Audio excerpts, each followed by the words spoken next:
NAVI's turn to ban.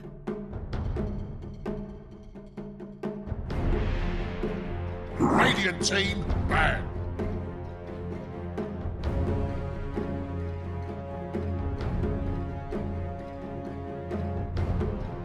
Hello everybody, welcome back. The EU DPC stream has kicked back in. I had a few little issues, but everything's looking good now as we get into our second best of 3 of the day. Darkside taking on NAVI. I think Trent is a little bit frozen, but he should be appearing any second now. How are you doing? Well, currently there's a lot of voice line spam happening in our lobby right now, and I was trying to figure out where that noise was coming from. So shout out to apparently it's Bet Boom's voice line of the sounds like I don't know what it is, but it's kind of like a human trying to be a bad cow. Oh yeah. Yeah. So everyone really likes spamming that one. Navi, Nikki started, then Sweden Strong, then V to him with a double. Yeah, Navi are coming out strong with the spam. Yeah, gotta get the the meta set right now. Day one of DPC, get the chat wheel lines all set up as you want it. But yeah, it's definitely going to be an interesting ride here. A lot of roster changes, switching things up, and of course our series here. We're looking at NAVI and Darkside, both recently newish rosters, aren't they? Yeah. I mean, obviously, like you guys have been going like kind of. I know Rise Against Sock. I feel like a lot of people on Navi over the past couple of years. Oh my god, my audio is just the voice lines are. You know what it was? Is that I tested all the new voice lines. Oh yeah. And so I had all the audio for it cranked, and they are just blowing my eardrums off. Oh boy. Yeah. Anyway, so I really like Navi's roster. Is essentially what I want to get to. Is that I feel like these are a lot of names that have been growing in strength over time, and I feel like they're kind of at that perfect time where if you can now bring them together and have them continue to grow that strength, if it's the right like communication environment, if these people all like to play together, then I feel like this is gonna be a really strong team. Oh yeah, absolutely. And looking on the other side, Darkside, I kind of lean towards them because I've been impressed with Seneko and Roger kind of solidifying this pairing, jumping from team to team. Last time they were on Bet Boom looked incredibly good. But I am curious to see Ramses with the crown there. I would always have put that on Seneko, king of the draft, but yeah, what do you think about that? Ramses, is he in control of this squad? He did some drafting for Virtus Pro back in the day. Where you remember, like near the end of their reign, that's true. He started to draft quite a bit, so I'm sure obviously he would have learned a lot in those situations. They still performed decently well there. And then obviously, he had his stint with EG, which is a very...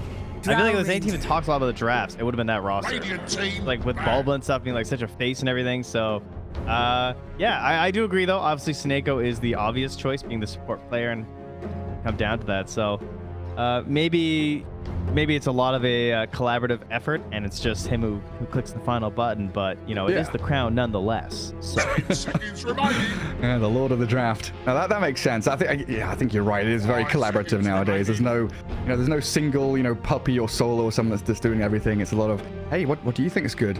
I think the first time I kind of saw that happening in real time was Liquid years ago, where Kuroki was saying, when Matuma Man was still on their team, he was saying, yeah, Matu's very vocal in the draft, very vocal sort of in-game as well. And it was the collapse of the Kings. We had a lot more of these players making shot calls, making draft calls in the middle of the game, in the middle of the draft, and it wasn't just one guy who ruled it all. Yeah, 100%. I mean, we even saw that with like Liquid in their last run too. Like Matu was doing a ton of the draft prep. He was like one of the big voices. It's nice that we've moved more to the collaborative style here. Delegation. Well, speaking of drafts and everything though, what's going on here? Where's all my cool heroes? All right, I thought that every draft had to start with Tusk, or it was wrong. He's not here. We got a Ricky first overall pick, which is not surprising if you've been watching a lot of pubs right now. But I wouldn't say across like the pro matches, at least that I've tuned into so far, I haven't seen a whole lot of Ricky. No, like last time I saw this, I guess it was when it started becoming popular, was the Dubu Ricky, right? People are like, it's a meme, it's not amazing, and then everybody and their mum's playing it in their pubs. Like you tune into a high-level pub and there's someone playing Pos 5 Ricky. Oh, it's so annoying. Maybe you guys haven't seen it before. Basically, it all relies on the shard being dumb.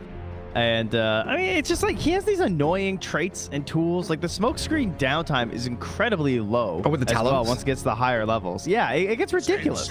Like there's just smoke everywhere. I think you can even get 2 up at once, I feel like, at some point. But yeah, it's crazy. So he does become a nuisance. Surely, he has some weaknesses, of course, but in the more traditional support sense of like basic control elements. But very frustrating to deal with once the shard is there. And it feels like everyone can kind of get to the shard at this point in Dota. It feels like there's enough gold on the map that that's not really a concern. So it's still pretty bold to take it first overall. Yeah, like he doesn't really excel at wave clearing or farming or anything like that. He is, but you can talk about the economy side of things nonetheless, with the fact that he's invis, right? You're forcing your opponents to buy sentries, buy dust, and you're a position 5 support hero. With an escape, with tricks of the trade, technically you can try and jump away. He's just a really pesky, annoying little bastard. Radiant team pick.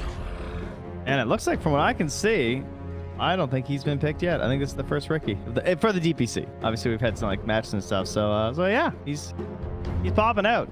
I mean, we still have 30 after this. Now there'll be 33 heroes that are still uncontested. Obviously, we're just getting started. We haven't even started some of the regions, but we've already had several matches. I mean, you think about what? There's been 23 matches. 24 matches. Lena did actually get avoided in some of them, it seems. Oh, what? I know. Who wasn't thinking of banning Lena? My goodness. That's insane. Yeah, I tuned into a little bit of China. I'm watching a lot of Doombringer, Slark, Lena. Yeah. Getting involved with those lovely heroes, but none of them here. Hoodwink going to be the third one for Darkside. Oh, Navi with the Visage. What's that pairing here with a Clockwork as well? So you've got Drow Visage, Ricky Clock. My guys right here. I'm a big fan right here. Clock just feels so good now. Yeah, I think Clockwork is massively underrated. I can't believe this hero's not being played more. Maybe because there's just quite a few good 5s right now that it feels like people are gravitating towards. But to me, I feel that what he can provide from the position 5 role the entire game is just ridiculous. Like, a lot of people are still rushing the Aghanims as well. Yeah. Even though, which is crazy to me because it takes so long to get it. Right. And there's so much value in other items on Clockwork, but they just want that Ag so bad. This is because of everything it gives you. Yeah, this is what I wanted to bring up as well. It's like, yeah, can I buy a Force Staff or a Glimmer Cape or do we need a Lotus Orb or something? No. I am Clockwork. I buy Aghanim Scepter. Get the triple Rocket Flare spam. It is a lot of spam. The amount of vision and annoyance it gives you is incredible. Yeah, you can like hit the waves too. You can like farm it up. Yeah. Yeah, I don't even care about it. I don't even know what any of the other things do. Just triple Rocket Flare. Who cares about the buffs it gives you to like cogs and hookshot and whatever? If you guys are wondering why this draft is speeding along as well, part of it is because there was some penalty time thrown out there to Darkside, so they had to be a bit fast because they were a little bit slow getting some of their cameras going. So that's why things are moving fast. But I mean, Navi haven't used any reserve time. They're trying to actively put some pressure, it feels like, on Darkside with this reduced time. That's clever. And we've really just been zipping through. We haven't even talked about any of Darkside's heroes. They started with a Lesh CM opening. Not like super normal right now, but not crazy. Obviously, they have a lot of synergy together. Lesh is very strong. Then you grab the Hoodwink, so it's not an initiating melee 4, but Hoodwink, if there's just like one tiny little bit of control, like a boundless strike, something really short, just that little bit of stun, Hoodwink's very good at following up on that. And you can still go for the unassisted stun from Hoodwink with like the tree into the bushwhack, but it is much less reliable. But obviously Hoodwink's a great, finish off the kill sort of hero, really active in the early game. And Centaur's stock just keeps going up right now, particularly versus the current meta heroes. It feels like you might have heard Harry Free talking about it. I've heard him talk about it several times actually, about just like it's very hard to lane against the hero, and then he tends to obviously have a great save for anyone across the map, and traditionally it's good versus Drow. So right now this is a nice look for Darkside. Yeah, and back to the point about the Hoodwink, it's nice having these two frontliners. Lashrak and Centaur very good at either blinking in or just walking in as a Lash with your Bloodstone, getting involved with stuff and allowing Hoodwink to kind of skirt around the edges, hide away from the Clockwork. Because right now it looks like Clock's really the only form of initiation, right? He's the guy that wants to get on top of the Lash, the Hoodwink, the Maiden. So he's got lots of choices, but as the fights develop, you want to be aiming for the cores and not the supports more often than not when you are the only piece of lockdown you have, because he's the one that's going to enable this Drow to actually unleash her damage. Wow, not a lot of time left for Darkside. 10 more seconds chop. here, and they have to look at this lineup of Navi and be like, what are they doing? Who's going where? They have several heroes that can be supports or cores. They can really choose a tempo here, but it will be Nikki Cool on the Dazzle and Sweden Strong on the Ricky. Help sort our heroes out here. Nikki Cool. I was telling you, every time I see him, I'm just like, Daddy Cool. Nikki Cool. He's such a cool fella. dropping stickers and emojis and stuff in the lobby chat. Yeah, they're like, Darkside is getting penalized for not having webcams, and Nicky Cole just keeps spamming the gif of the rabbit that's now in Dota, just dancing. He just keeps putting the dancing rabbit every time his opponents are getting penalized. I was like, this guy, cool. He's too cool. He's got no chill. He's so cool. How we looking? A lot of classic Dota stuff here there, Gary. We got ourselves a Drow Visage combo, and we got ourselves a Sven to get the armor versus the Drow. We got Centaur versus the Drow. I feel like Darkside just did a lot of counter picking right now. Yeah, it feels that way. Seneko and the Crystal Maiden, maybe a bit of an aura bot as the game moves on. Might be a bit difficult against this Ricky and the Drow. It's definitely still something Darkside has to keep on top of, is keep reveal, keep vision, try and figure out where that Ricky is going to be lurking around. It's crazy to me that Darkside has 3 players that I would say at one point were probably considered the best in their position. Like, I feel like there was a point where Ramses was considered the best carry for a little bit. Roger the 4. Constantly winning. Roger the 4. Like, he, in that patch where 4s were popping off and they were dominating, like, there were games that he would just control himself. And then Seneko, sort of like, I don't know, like some of those Wyvern games, it felt like he became this captain that no one expected to rise up into that point. Maybe he wasn't considered the best in the world, but he was certainly on the short list at the very top there in terms of like the actual impact in a game that he would have, because sometimes it's hard for people to quantify how valuable a 5-player is. But if you're looking at like pure in-game actions, moments, those like really clutch plays, I feel like Seneko has proven time and time again that he can reach that peak. So this roster for Darkside has like very well established potential from what they've already displayed. So it's, if they're able to connect that together, it's going to look really, really strong as well. This entire region sort of follows basically that storyline of, we don't really know how these players are going to gel together, because I look at these rosters across Eastern Europe and I'm like, this is a terrifying team. Yeah, and it feels like their support duo is one of those classic, sum is greater than the parts, right? Where Seneko and Roger look way better together than they do individually.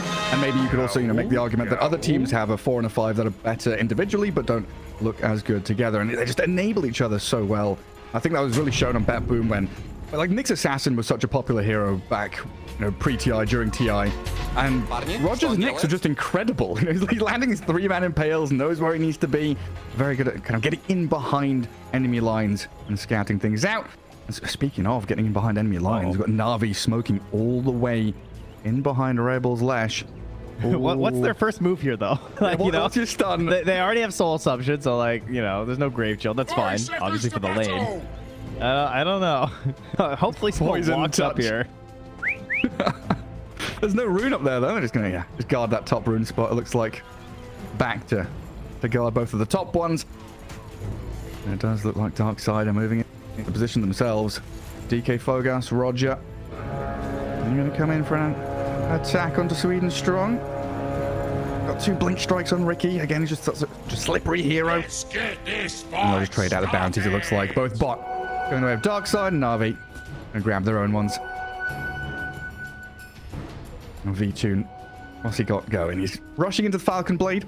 Drow Ranger, one of his specialties, one of his signature heroes the past year or so, it feels like. Before anybody else was playing it, he was spamming it even during the quals for TI.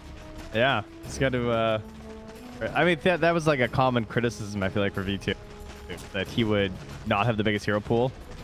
And maybe had to expand that out a little bit. I feel like he was like a PL, Lifestealer, Ursa player. Like, those are like the heroes where I was like, all right, V2 looks sick. Definitely wasn't known for his ranged heroes, that's for sure. And that is something that has proven to be perhaps the best thing you can do since TI, and at TI was this like double ranged core combo. Having these, like, right now we're seeing Lenas and snipers sometimes, like Lina 1, sniper mid. In this case, we're going to have ourselves the Drow safe lane and then this Dazzle mid. Yeah, Dazzle mid. We've seen this hero kind of jump around from role to role, 5, bit of 4. We've seen 3 Dazzle, like a year and a half ago. I know South America at least was playing a lot of that. What is this mid Dazzle going to bring you? Is he going to be buying healing aura items, or is it the pub Dazzle with a Desolator and stuff like that? Witchblade? Yeah, there's definitely options here. I mean, my favorite build was definitely the Helm of the Dominator, and I always wondered if we get like a Helm of the Overlord style Dazzle, because you could attack to keep the buff going. But I don't know if he's going to go for that style. Right now, there isn't anything that actually counters the Helm of the Overlord in this game. Like, you know, other than Sven hitting hard, but... Frostbite a little bit. Yeah, it depends on the, I guess, the creep. That's true. Yeah. That can be annoying, but yeah, I wouldn't call it a counter. I think you're right. But I think like the auras and stuff are probably more valuable. I definitely think the Helm of the Overlord could work in pubs though. I feel like someone should try that. That'd be fun. Yeah, because then you also have this bad juju, good juju, right? With the item refresh of grief. with the Aghanim Scepter. Yeah, so you kind of have to build around that. Also, Nico. Smoke screen's down and the Crystal Maiden falls. First blood for the Ricky, and they're going to go on Ramses as well. I mean, Laze is pumping out these soul assumptions. Let's have a couple of mangoes and one charges. Ramses close to death, but he's back behind his tower. He'll be fine. Survive for a little bit, but not looking particularly good in that bottom lane. Even though Ramses is top of the CS, they are struggling. Yeah, Crystal Maiden's a really interesting support. She's definitely like, I feel like most support players, one of their favorite ones to play, because like maybe you start playing Dota and you gravitate towards her. She's got these big spells, and then later on you kind of come back to her. You see the value in like securing range creeps and everything that you have from your double spells, but she can, even in the same lane, I feel like I can feel really powerful and really weak at the same time, because she really struggles with the shift of momentum. It makes me think of like a hockey game. It's like, hockey's so interesting. Don't worry, guys. You're all about to get hockey pilled from the Canadian. Oh, hell so yeah. hockey's unlike every other sport in the world because of the momentum provided by skates. Okay, very hard, right? Like once it gets going, you can't match that momentum with anything else with like running or anything, right? That's why like skates are crazy. You're playing on the ice, the physics. Okay, Crystal Maiden. She is thematically from the ice, and Valve know this, and so that's why they've made her thematically like hockey in the lane. Because she has great forward momentum, but the second that it turns and she's put on the zero, that speed, that 280 move speed, it burns you. Because you feel really powerful, but you can't, she doesn't skate backwards very well, you know? So that's very logical, and you're welcome, everyone. Wow, I didn't expect that. I was laughing and thinking, having a bit of fun. No, yeah, you're absolutely right. That makes a lot of sense. Makes me think of does it? Yeah, it does. Like if you think about it another way, like let's say there's a speeding car, right? There's a street racer going along, and it passes a police car. They've already got that built up speed, and there's very little chance that a police car can like, you know, make up that momentum, catch up to the speed they're already at. So you've got this period of 5, 6, 7 seconds where you're ahead and you're accelerating and keeping going faster. And the cops are going to catch up, but they can't. This is great. So you're advocating that people just speed faster if they don't want to get caught. You got to go fast, yeah. Buy wind race, buy boots, 6 boots. I did watch Tokyo Drift a long time ago, and I feel like that was a big part of it. Interesting. Why? I'm still streaming, but the stream has gone down. Perfect. Well, that's not good. No, it's good. No, we're good. Okay, it looks like we just had a small hiccup on Twitch's side, I guess. Because my OBS is like, everything's fine. I look at Twitch. There's no stream preview. Oh, God, what's happening? No, we're good. No, we're fine. Exceptional. Oh, yeah. It's the first time doing production knobs in a long time, Trent. I've got to say I was not particularly looking forward to it, but it's kind of fun being back in the full driving seat where, I'm like a space pilot. I'm an astronaut pressing all the buttons again. Validy's kind of like an astronaut in that clockwork suit here. Right, zooming forward. TP focus. Can they slow him down for long enough with the frost arrows? Roger stops them in their tracks, make sure they can't chase.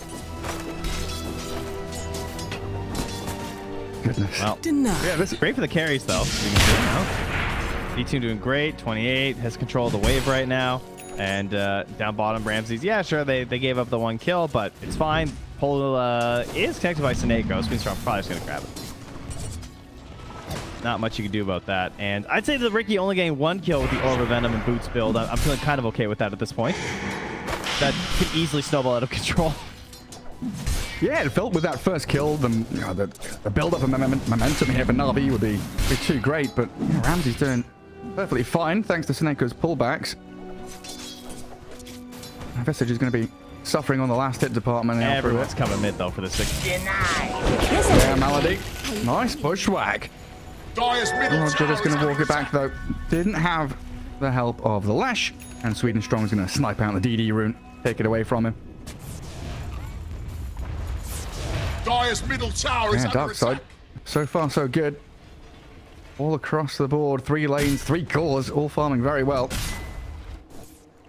And it feels like it's Navi who definitely needs the good farm early, right? I think that that's always going to be a common concern for Drow in any lineup, but in particular this lineup where We're looking like at a fast-paced here, or fast-paced route. Like we really don't want Drow to have to farm for too long.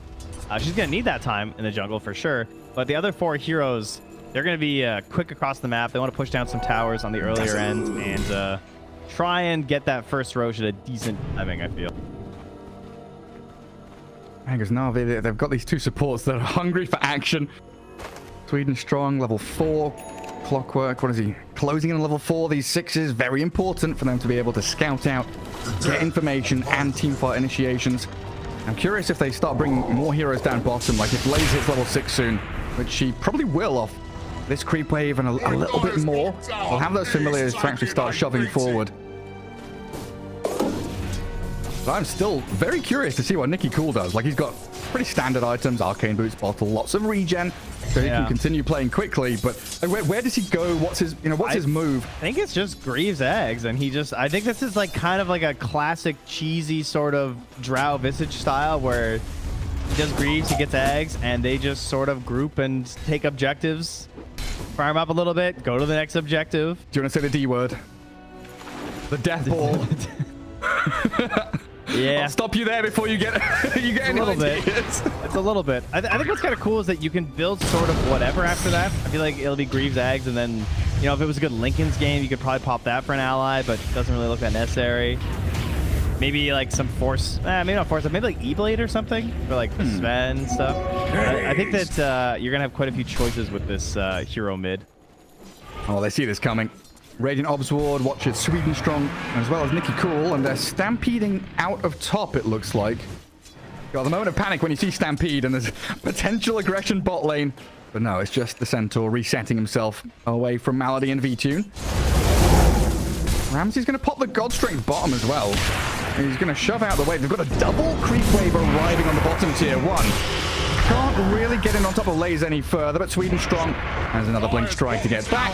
And Ramsey's at half HP, diving this tier 1. Could be in a bit of danger now. Dazzle's arrived, but he's stuck a little too far behind the trees. Couldn't catch up, even with the Poison Touch.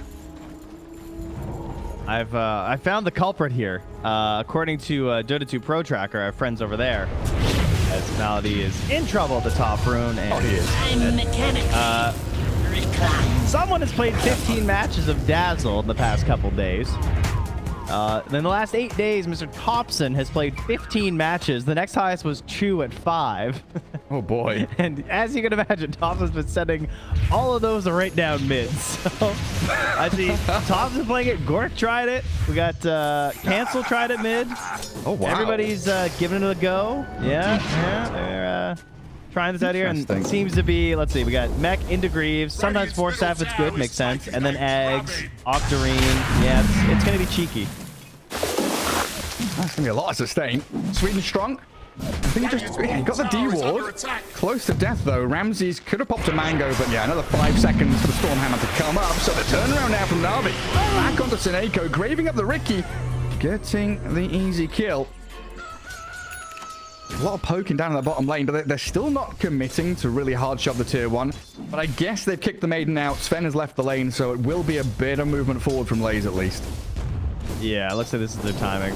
Sure. And of course, what are you going to do on the other side? You say, all right, well, if they're going to push that bottom tower, or up top, they're going to go up, farm this triangle once, and then maybe just like smoking up top, or just straight up push, take that tower with their Leshrac. Sineko's just like, yeah, go push top. Yeah, don't worry about it, guys. I'll just chill mid here a little bit. No, Ramses is here. And Rebel's incredibly rich after taking that triple ancient stack they built for him. They smoked him, they pulse novaed it down, and now nearly at 5,000 net worth. He's going to be closing in on that Bloodstone very quickly. It's like Ramsey's scanning off to the right-hand side of mid lane. He's like, oh, I'm going to push this creep wave and go back to the jungle. Somebody is stacking for me. Don't waste your time. What happened with Navi's tome? I'm guessing maybe the tome went to Sweden Strong, and he's almost 6, and then now Malady still is not quite 6. Like, probably don't want to fight this anyway, but they don't really have a choice. If you don't have 6 on the Clockwork, or they're during the draft, but their initiations are extremely weak, so whenever they decide they want to contest, they're going to need that. Yeah, that's not the guy you want walking blind up a hill. Like, anyone else? Maybe I'll call some TPs in, but that guy, no. I'm good. Experience to gather in the top lane. I hit level 6. There we go. I did get that bottom tower. And Lay's closing in on that Vlad's as well. So it's gonna come to what, like 15 minutes in where they've stacked up all these auras. Drow will have a 4-staff and a Dragon Lance most likely. I love that. I love this build. Falcon Blade into the 4-staff Dragon Lance. That's really perfect for how they want to play. I think that there's gonna be like 3 key moments of this game to me, and that'll be when we have this like first tier 2 push. I mean, even maybe the tier 1 mid might be like a big defense, right? Because it looks like Navi are gonna have to start pushing down and keep farming these heroes because they don't want to give too much space to the Sven to just farm up and become a little bit too big. And so when they go to approach these tier 1 towers, they have to watch out for the Stampede. Pretty risky. They have to watch out for just like 2 or 3 heroes getting bushwhacked, which is really easy to happen to you when you're pressuring tier 1s. I feel like people tend to group up a little bit too much versus the Hoodwink, and then suddenly you just explode. Radiant's middle tower Overall, is though, attack. I think their pacing looks good from Navi. I'm a little concerned for Darkside. No. Let's get started. Yeah, it's been pretty quick from them. Especially if they come now into this mid lane with, what, 3-4 heroes. They're showing Drow bottom, but they're protecting her just by having bodies in the mid lane. So you're drawing the attention of Darkside all towards mid. And put their centaur up at front. He's 100 off the blink. Would love to get this creep wave, but it looks like Ramses has other ideas. Get the money in the hands of the Sven. Oh yeah, look at Nikki from The Dire's top tower is under attack. Seneko looking for the D ward. Malady's cog's getting in the way, it looks like. They're giving so much space right now. They're kind of like running and chasing a little bit. Malady's not even gonna die for this. And he dodges the sharpshooter. Meanwhile, yeah, like Dazzle's still hitting Ancients. Drow was farming full like camps and now a wave down bottom. They're committing a lot of heroes. The only person who is totally free farming for them is Ramses right now. But all right, anyway, key moments. So Navi, first push on a tier 2 will be huge. The Roche will be massive, and probably just the tier 1 mid. I feel like those will be like the 3 moments where you're gonna look to fight as Darkside. Right now, they're gonna try and get aggressive mid here, but that first jump, they're gonna. Oh yeah, it's Radiant's middle tower is under attack. Smoke breaks. no, not that. I see the clockwork. He's still got a hook shot ready in a freezing field, trying to bring him down. It's cancelled down by Malady and Seneko. He's the only hero to fall. Darkside needing to back up now. Could be a chance for Na'Vi to really shove it towards that mid-tier 1. Great way to start this. It's a key moment for them because it's what eventually opens up the Roche as well. Birds are pushing. Oh, that's so annoying. It's massive as well. It is, and they're all grouped up too. And then he gets 60 radius, -4 cooldown. And when he gets level 15, that smoke screen is incredibly irritating. Now, I don't want to do all math class on you guys, but 60 radius, that's like in all directions. So that's like 120 diameter, okay? Yeah, I know. To the circumference, though. Whoa, all right, slow down. We're not at that grade level yet. You've seen Twitch chat, okay? They're not ready. It is 2 pi r. Nice. Oh, I did a maths. And they said it would be useless once he left school. I'm gonna have a calculator on you wherever you go. Oh, yeah. I can remember my teacher saying that. Now you've got good times. Now you've got Blizzard XX saying everyone's got phones, right? Yeah, exactly. You've all got phones. You've got phones. All right, where are we? You know what I can't believe?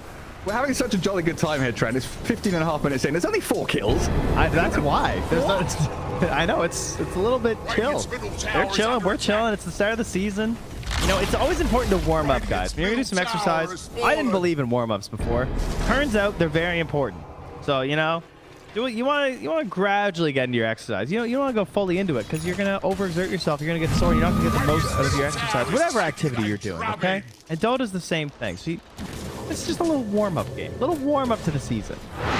Yeah, I used to think stretching and stuff was a joke when I was, you know, a teenager playing rugby and stuff. Now we try to go to the gym or go for a walk, and I'm like, why do I have cramp in my leg after a 20-minute walk? What's happened? Why am I broken? Why is my body just decrepit and old? Roger. Oh, there it is. 2 familiar stuns, then the dart. Will try and get past, but the hook shot's there from Malady inside the smoke screen. Roger about to die, but he slips away. The soul assumption chases as Sweden Strong trying to slip out of here. Well, DK Foga trapped in the cogs, blown up by Nikki. Rebel slow to a crawl, and he's about to die as well. And Bloodstone is trying to heal him up, but he's getting a lot of work done with it. Takes down Soneko and Rebel. They get nothing for it. I thought at least Lex could get one kill, but it's just 4 for nothing. That was kind of cathartic to watch a Leshrac die like that, with how much we've been seeing the Bloodstones from the Razors and the Leshrac and how frustrating it be. But I also felt kind of bad because it's like, this is that moment where like the hero's supposed to turn it on, and if he just like one more ally who's alive at that point. But Navi, you know, that's how they did. They dissected the side of Darkside, took him out one by one, made it so that when that Leshrac is left alone, it is a little bit scary still. But as you can see, everyone gets a little bit low, but we survive because the damage is spread. Not able to focus onto that one target that he wants to. We all live together. Great team effort. Tier 1 goes great. Roche goes great. They're just checking off. It's only a 2K lead, which is still kind of scary, but oh, you can't. You can't give away these little kills like this. This is what kills you against these lineups. Because in your head, you've already lost. Like, it feels really bad because you lost Tier 1 tower and you lost Roche, and no one's farming right now, but the lead's not actually that bad. It's the moments after the matter. Yeah, it's when you're just like dropping these itty-bitty kills and you're not allowing yourself to collect as a team and get that smoke out to try and punish something that might be missing on the side of the Dire. It's just the tiny little things. But despite it only being a 2K lead, this is a very real advance for Navi with how much of the net worth is currently tied up in Rims. Oh, now DK Fogas, he's waiting on top of the staircase. Can't cast a single spell inside the smoke screen. And Navi is under it attack. started off as a little snowball, but it's building and building into an avalanche. I think you're spot on. These little kills here and there, just giving them so much more to latch onto. Push out multiple lanes. Oh my god! Oh my god! Ramses, he's gonna find him. He's got the dart. Sweden Strong. He chooses a right. Leave Nico just hands up keyboard. See you, buddy. Oh, I'm out of here. I already TP'd. Killing spree. And Ramsey's down, so that's 3 in a row. We've gone from 1 to 3 to 1 to 10. Navi leading and storming towards these tier 2s. That was a sick hunt. Wow. The strength of Ricky. I'm very impressed. Regeneration. Finds him. I always feel so sad in these kind of scenarios where DK Fogas, you know, you got a nice Vanguard timing, nice blink timing, then the first blink reveal jump didn't work, and now he's not used it for what, 4 minutes, 5 minutes? He's just like, I've got a blink and I'm doing nothing with it. The thing is, you almost saw the value of the Centaur. If Roger had survived that fight at the tier 1 because of that stampede out of the smoke screen, and like the Hoodwink, he hadn't cast anything. There's so much damage stacked inside of a Hoodwink at that point in the game. Where you saw those heroes that were so alive after Leshrac, like, no way. When the Hoodwink left up, everyone's dying there. That's like your turnaround where this game becomes at least even, but stalled out for Ramses in that moment that he needs. But losing that fight and not getting that big save from the Centaur, it really hurt them. But it still makes sense why the hero can be good in this game. They just missed the moment where they really needed it. Navi is going high ground 20 minutes in. Stampede is there. They got the sleep and the stun. A great hook shot in. Malady catches up to Ramses, who BKBs and pops his God Strength. Trying to whack into the clockwork, but now he's exerted. That's all of his abilities. That's everything now down for Ramses, and your tier 3 is still dying. They get the D-ward, but holding onto this base is just such a difficult task. Well, I mean, I was wondering what items he'd get after the Greaves and the Ags on Nikki, but I don't know if we're going to find out. Don't waste your time. Might just be over before then. Oh, yeah. By the way, did you see this? I looked at the sticker pack. This is nice how you don't have to drop the mantle or your branches. You can just spray them. Whose is that one? I think it's Navi. It's Navi's. Okay. I'll double check. That's cheeky, that one is. Sprayed in their base. There's a lane of ranks gone. Darkside got a lot of work to do now. You're looking at a drow with 12,000 net worth. Your blinks haven't paid off. Your Sven is trying to get one now. And you know, maybe if you add in this double blink threat plus the BKB of Lesh, you can get on top of people.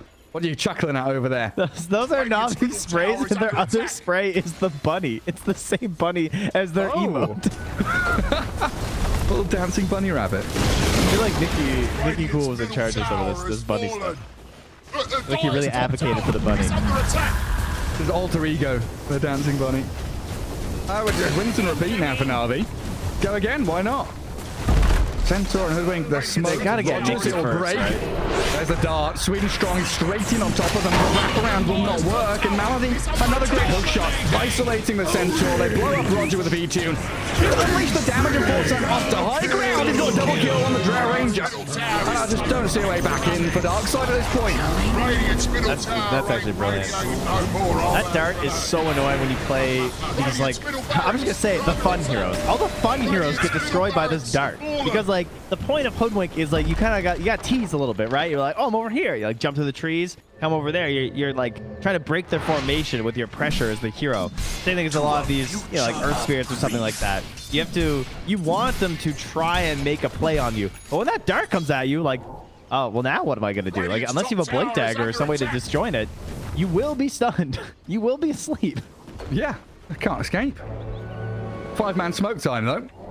If there's one way out of this rut, Darkside gonna use the opportunity. Or Sweden Strong. Or the ward, the high ground vision gets off the tricks of the trade, and the Ricky's out of there. They can't get the jump onto anybody. They will just run straight on in with a Stampede BKB. The hookshot misses from Malady. And TK Focus trying to blow up the Dazzle. Can they take him down? Nicky Cool can't grab himself. Sweden Strong falls and 3 kills going away of Darkside.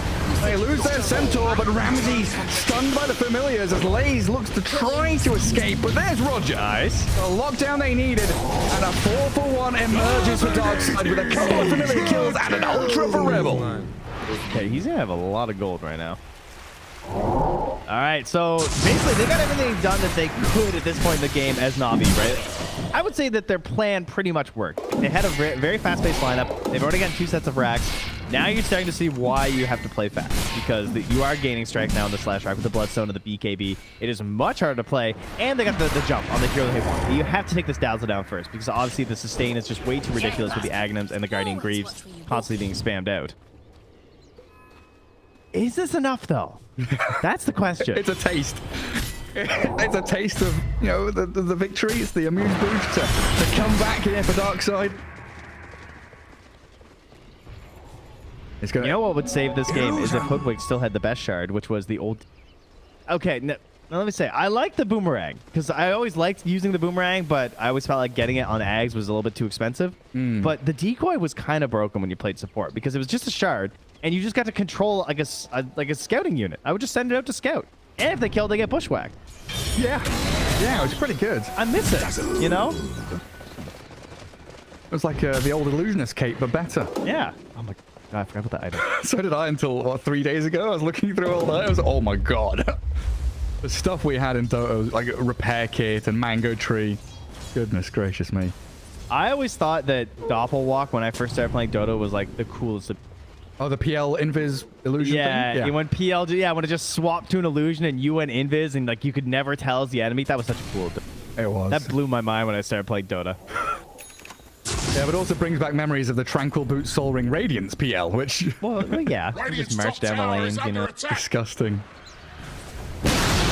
Tier 1 falls. Time to work on that last lane, I guess, huh? They've left top till the end, the ignored lane. Oh, can they find Roger?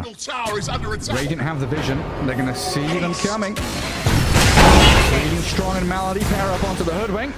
And Roger, the cogs push back and not enough damage being brought towards him. He's still surviving. Ramsey's easy on the Ricky, but the Grave is there. The Dazzle keeps Sweden Strong alive while TK Focus and Rebel chasing Nicky Cool. They know the Grave is down for a little bit. And Ramsey, he's just being behind. He's stuck. He's walking up and down the staircase. I don't know if it's coming or going, but he will come and kill off the Ricky. He'll try to, but the Ricky turns. Tricks the jump, the dagger back. Dart sleeping, the Crystal Maiden, Seneca and Roger. They will kill Malady, but they'll lose pretty much everything else in the exchange. This is all around the timing of that second Roshan, but I feel like Navi just got their eyes on the towers and objectives now. Yeah, it was a noble effort. They'd have to find another one of these amazing fights, just like they did previously to grab themselves the ultra kill for Rabel, but it's so hard. Like, Ramsey, he popped his Godstrength down to the low ground, and he's just trying to find his way. He barely got the blink into the fight, because the birds were hunting him, and it was close. Yeah, was almost going to have that canceled there, but now to high ground Navi go. There are spawns coming back up soon. Bloodstone's down for 25 seconds still, though. Kind of scary. 10 more for Godstrength as well. Looks like they will force Navi away for now. so they don't lose another barracks. But yeah, 50 seconds for the next Roshan. Something that Na'Vi will have in the back of their mind, wanting to scout it out with that clockwork arriving. I hate that this popper build's viable. I feel like Force Staff is so good. It pains me that the Ags is that strong. I mean, you know, obviously it's great because it's more fun for clockwork, but holy. Come on. We have been in the tooltip meta for quite some time now, Trent. You look at the tooltip of a spell or an Aghanim's upgrade, the longer it is, the better it is. Good point. Is Bloodstone smaller than it used to be now? It is, right? Bloodstones used to have like a massive... Oh, it's gotta be. Yeah, it is. It's way smaller. Yeah, it used to be like triple huge. the size. Like, if you lose, you have this many charges. Yeah. Each charge gives this many stacks of mana and blah, blah, blah, blah. I say bring it back, by the way. We got to put the charges back on this thing. Yeah. Yeah, I like the little numbers. Desolator just doesn't cut it for me. I don't buy Deso enough. I want the Bloodstone with the little numbers. It's too pub ruining, though, when they tilt when they die, though. That's a real issue.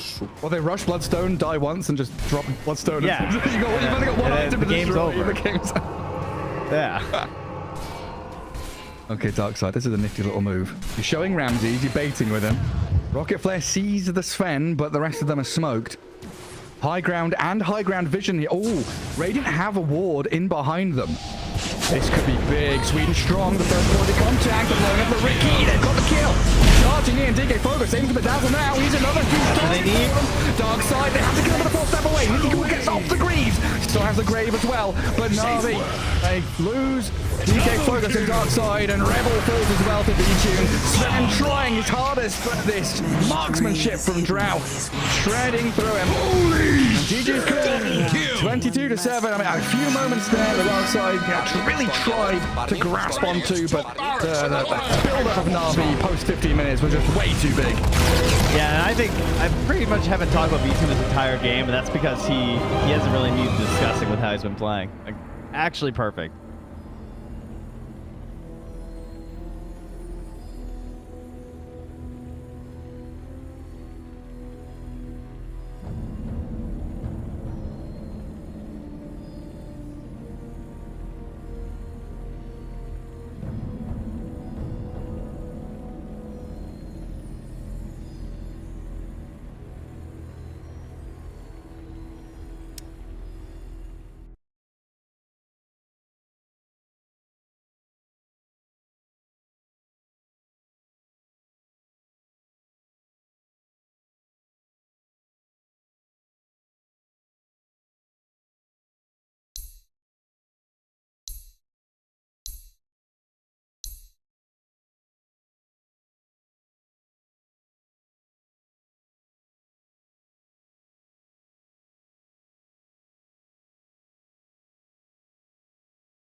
Mega kill!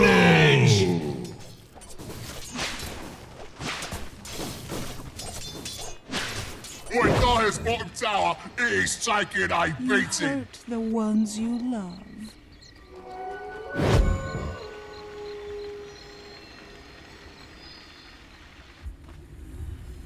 Dire's bottom tower is under attack.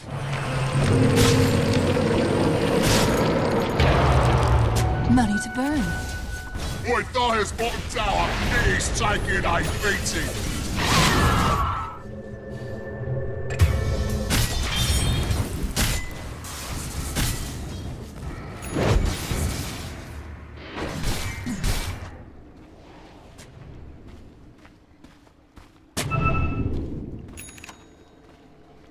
Radiant's bottom tower is under attack.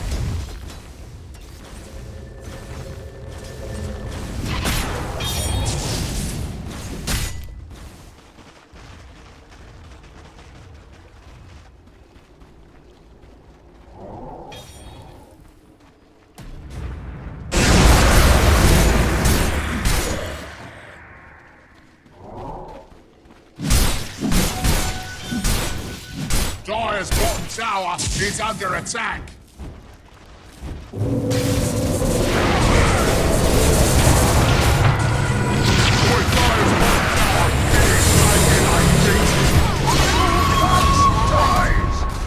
isn't there? Double kill! Unstoppable! Wicked sick! Double kill! Monster kill! Triple kill! Hyper kills.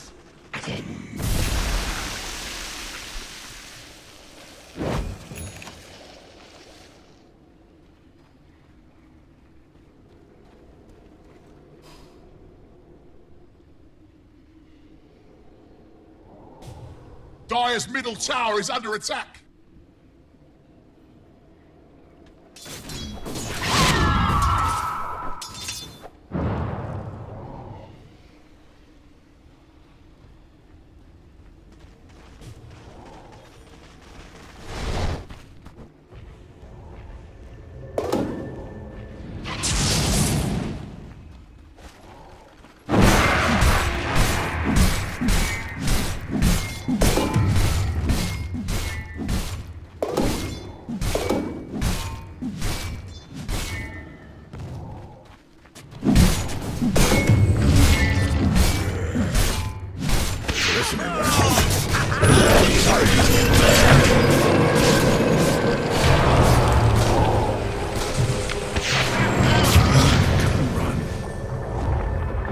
Dire's top tower is under attack. Radiant's bottom tower is been denied.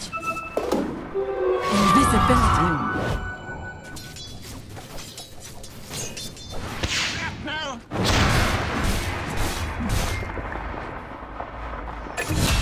Out of fuel.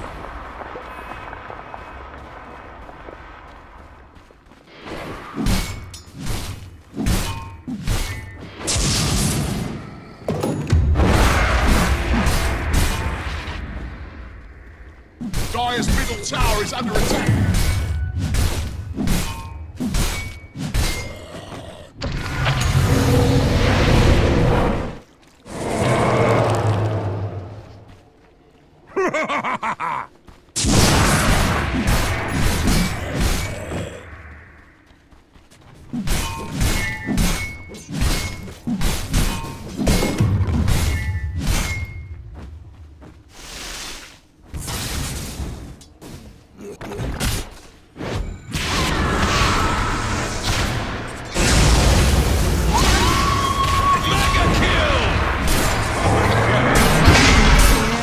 A month of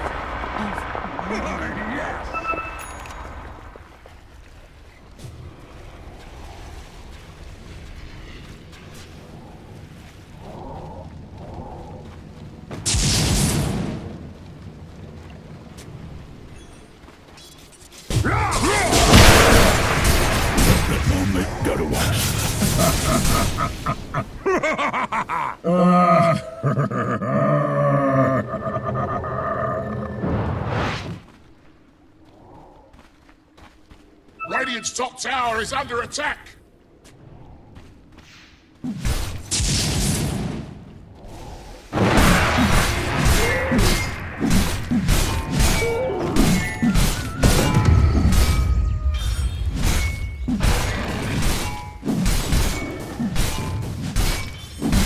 Dire's bottom tower is under attack.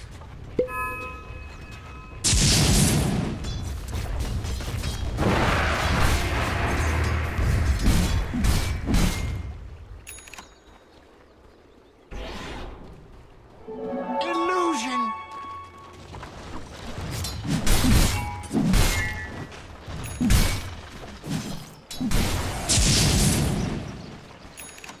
Radiant's top tower is under attack.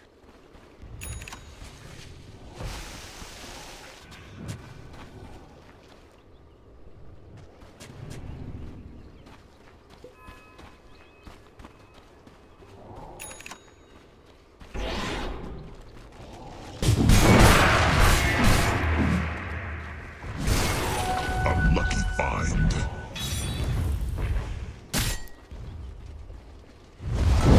Captured in the flame.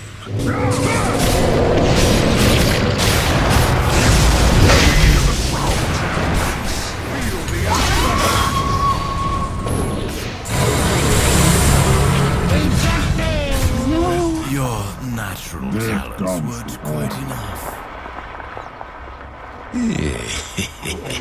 Dire's middle tower is under attack.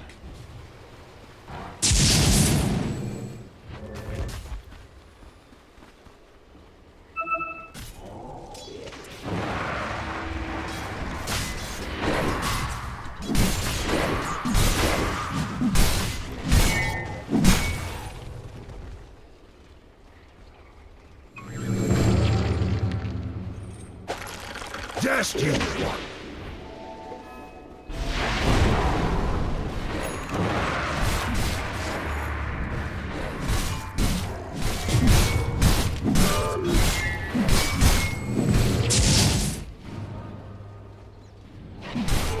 Double damage. Worthy tribute.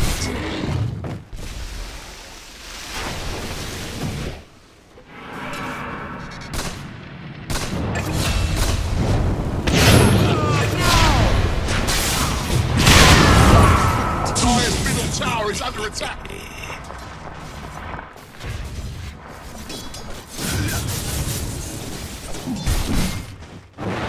Radiant's middle tower is under attack. Dire's middle tower is under attack.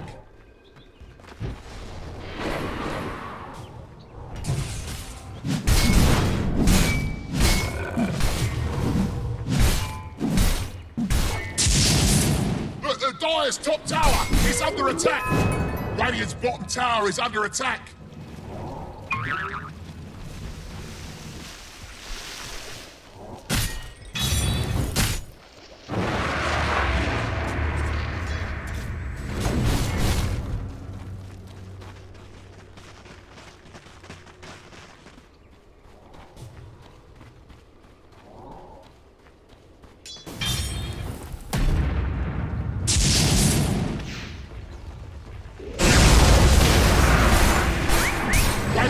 Killing spree!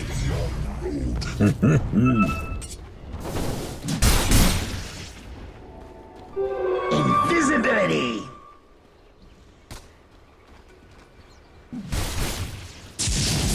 For my coffers.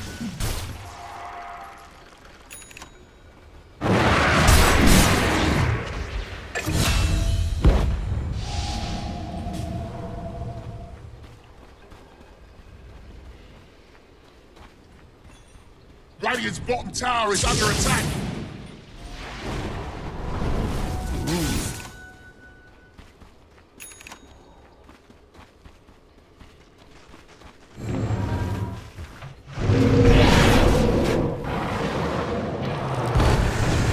Dire's middle tower is under attack. People will wash over this land.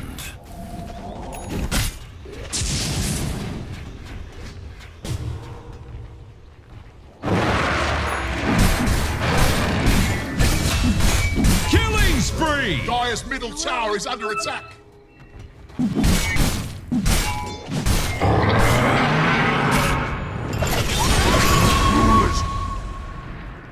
Saul can have your skin. But don't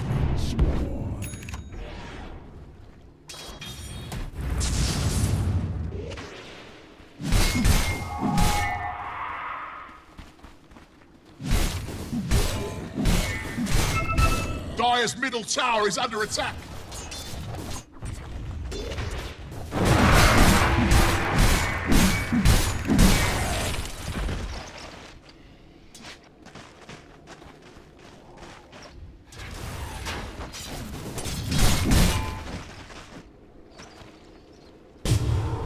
Dire's top tower is under attack. Radiant's bottom tower is under attack.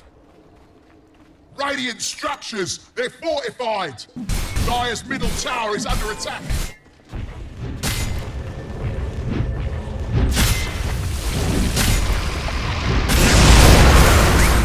Tiles on the floor. Dominating!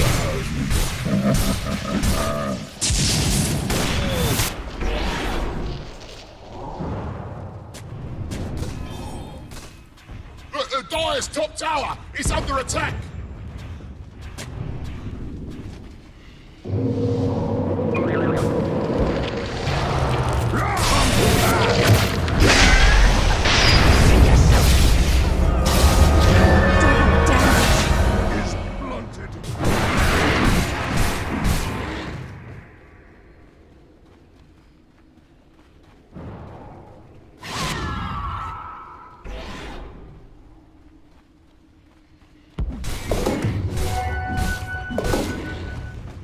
Dire's middle tower is under attack.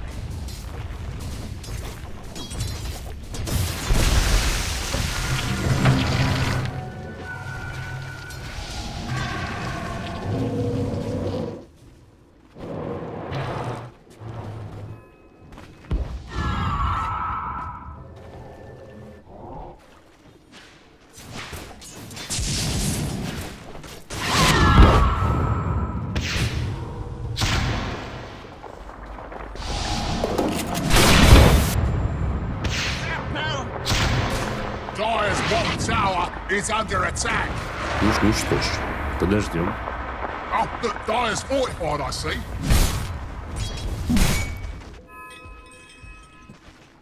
Look, the Dire's top tower is under attack. Dire's top tower has fallen.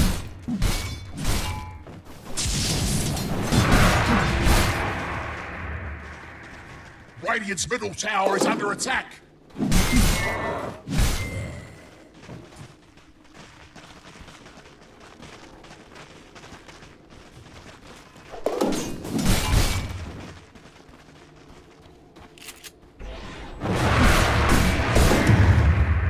Radiant's bottom tower is under attack.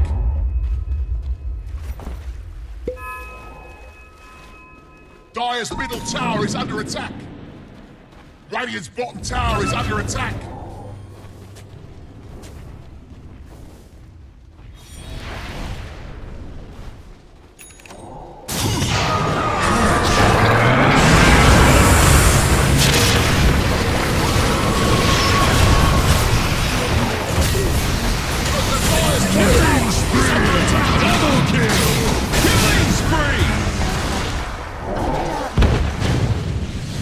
Dire's middle tower is under attack.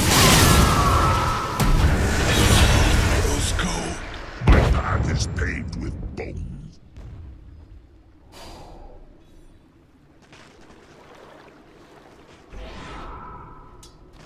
Dire's top tower is under attack. Dire's middle tower has fallen. Dire's fortified, I see. Dire's top tower is under attack. 每一把都当最后一把，然后就也不要怕输。Dire's middle tower is under attack.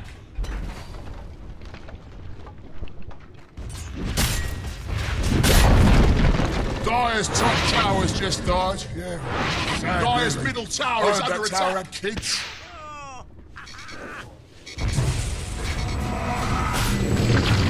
Dire's top barracks are under attack. Worthy tribute.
Dire's bottom tower has crumbled to the dust from which it came. It's the fate of us all.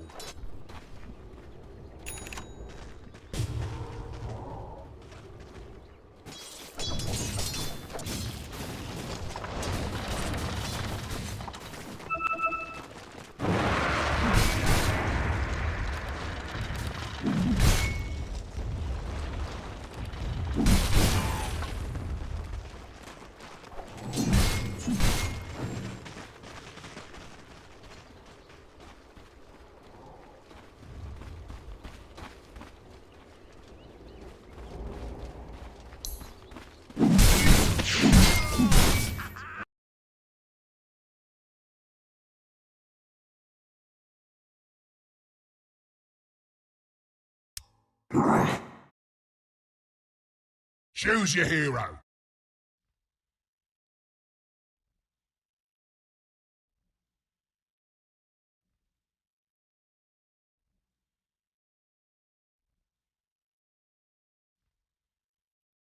Yeah, so it has to be Maiden Morphling. Yeah, I it still- should be okay. Still feels like Navi have that laning setup locked down with the heroes they've got. And there's the chat wheel spam you were talking about, huh? Yeah, they love that. Yeah, okay. I'm definitely liking Darkside quite a bit here. I will say the one thing I'm not particularly keen on is probably the Darkseer. I feel like he does lose a lot of his power when he's not against one of these heroes where like the illusion just feels incredible. I wouldn't say I really see that here. But they're pretty clumpy on the side of Navi, so maybe he'll hit some sick vacuums. Like the Undying, the Primal Beast, and the Lifestealer. Definitely going to be a little bit balled up here. I'm very, very excited to watch a mid Primal Beast. I haven't gotten to see one of those in a little bit. I feel like every time I catch a Primal Beast game, it's been the support, which is always great, of course. But, you know, the mid, like, you can just really take over the game. Oh, look at this guy. He's got the relics. That's the Marana. He's in behind her, though. Yeah, he was Eastern Europe qualifiers for TI. I think we saw it every position. Yeah. We saw it we saw it 1, 2, 3, 4, 5 because there was like GPK playing at mid, Sweden Strong 4, like every offlaner was playing at 3. I think we had, I don't know, it was like Seneko or someone like playing at 5. There was like 1 or 2 5 Primal Beasts in there as well. Definitely here they can fit into a lot of roles, but from this mid lane, the fact he's got so much base damage, he's so tanky against this ranged Lesh, he can withstand a lot of that early pain, and he's so good at rotating into side lanes. Yeah, it's terrifying. Like you never know when he's coming because the cooldown's so low on the ultimate. He can just be charging into your lane if you're not prepared for it. So it does mean that vision's going to be very important, which certainly was a struggle for Darkside last game. I think that overall their vision into the enemy territory was quite weak. Felt like that's partly why the support struggled a lot, is they weren't able to get confident paths for the ganks they want to go on in the early. So to keep an eye and see if they can find something a little bit better this time. Yeah, especially with Roger playing one of I guess more of a front-facing hero than a hide-in-the-trees hero. Now, looking at Roger, you mentioned the Surge, the Iron Shell, really get involved, get on top of people. It's all about making space for this man in the bottom lane. Ramsey's Morphling, already being chased out of his jungle. The Seneko showing on the bottom rune. I'll just trade 2 for 2, though. Some interesting vision coming out. Like, Dire has a lane ward bottom near tier 1, and Radiant has a ward over their rune. I mean, I do like that ward generally when I'm playing versus Morphling a lot because they like to go really low under the tower, and you might get it because like if you have the right hero, right, you can snipe him when he thinks he's out of vision. But they don't really have the best hero here. I guess with decay buffs, you know, there's a chance now. But maybe one really good soul rip. Now they'll just soul rip with a soul assumption. Lots of soul damage in the bottom lane from Navi. soulful duo, that's for sure. There's. I mean, Seneko already feeling it. Getting a lot of punches. Just 1 decay stack. Gives a little bit of bonus damage there to the Undying. So Visage Undying against that Maiden Morphling, while top lane Marana Lifestealer up against the Darkseer Tiny. And Marana's going to have a decent time up here just being a ranged hero against a double melee. And Lifestealer can sustain through Iron Shell for the most part. Yeah, that's certainly the point with the counter pick. They like to go towards that. Sort of like dodged out. When you are being hit by it, you just life steal. A timeless classic versus the Dark. Yeah. And this gets a little more worrisome. Malady, though, he's getting those double decays. Oh, is he? I mean, Ramsey's pretty low. They've both got sticks in this lane, though. Don't do it again. Dude, you cannot get double decayed as 2 ranged heroes. That is not okay. Okay, to be fair, it's because he has the ward. But still, like, come on. He's 1v2ing. He's got the mangoes. This man knows what's up. I mean, he used to be an adventurer like you and I, but then he took an arrow to the knee. Oh. Let's see. Three to the chest as well. It's tough. Looking a little worse for wear. He's bullied back. Like, yeah, again, dude, double decay. Seneko and Ramsey. You gotta stop, dude. You can't, please. It's just such a free lane for Laze now. 4 last hits, but that's going to start stacking up as he drags his way back further and further. Ramsey's going to have to start ferrying out more regen to himself. Seneca's holding a salve, but... He was too slow. Dude, he was so close to getting the camp back on the 2-minute mark. Oh, yeah, still blocked. Just barely didn't get it. Unfortunate. Malady. 1-1-0 build, so no tombstone here. Just looking for this bullying effect onto Ramsey. He even pops a mango thinking about the soul rip, but... There it is. That's his moment. Dude. Oh, I was so low. Ramses knows what's up. He's not going to get caught out. Yeah. Just you wait. Oh, that was a little close, though. Pops his Not stick even right, close. Yeah, it's right on time. might have been down to single digits for half a second there. It's all right. I mean, I'm just going to take a quick peek into these other lanes. It feels like nothing. I know, right? Oh, it's so exciting. Well, Primal Beast, 11-1, Leshrak, 14-2, so slight lead for Rebel, but both getting water runes, both doing fine there. And top lane, as we'd expect, Darkside's doing okay, but V2 farming away.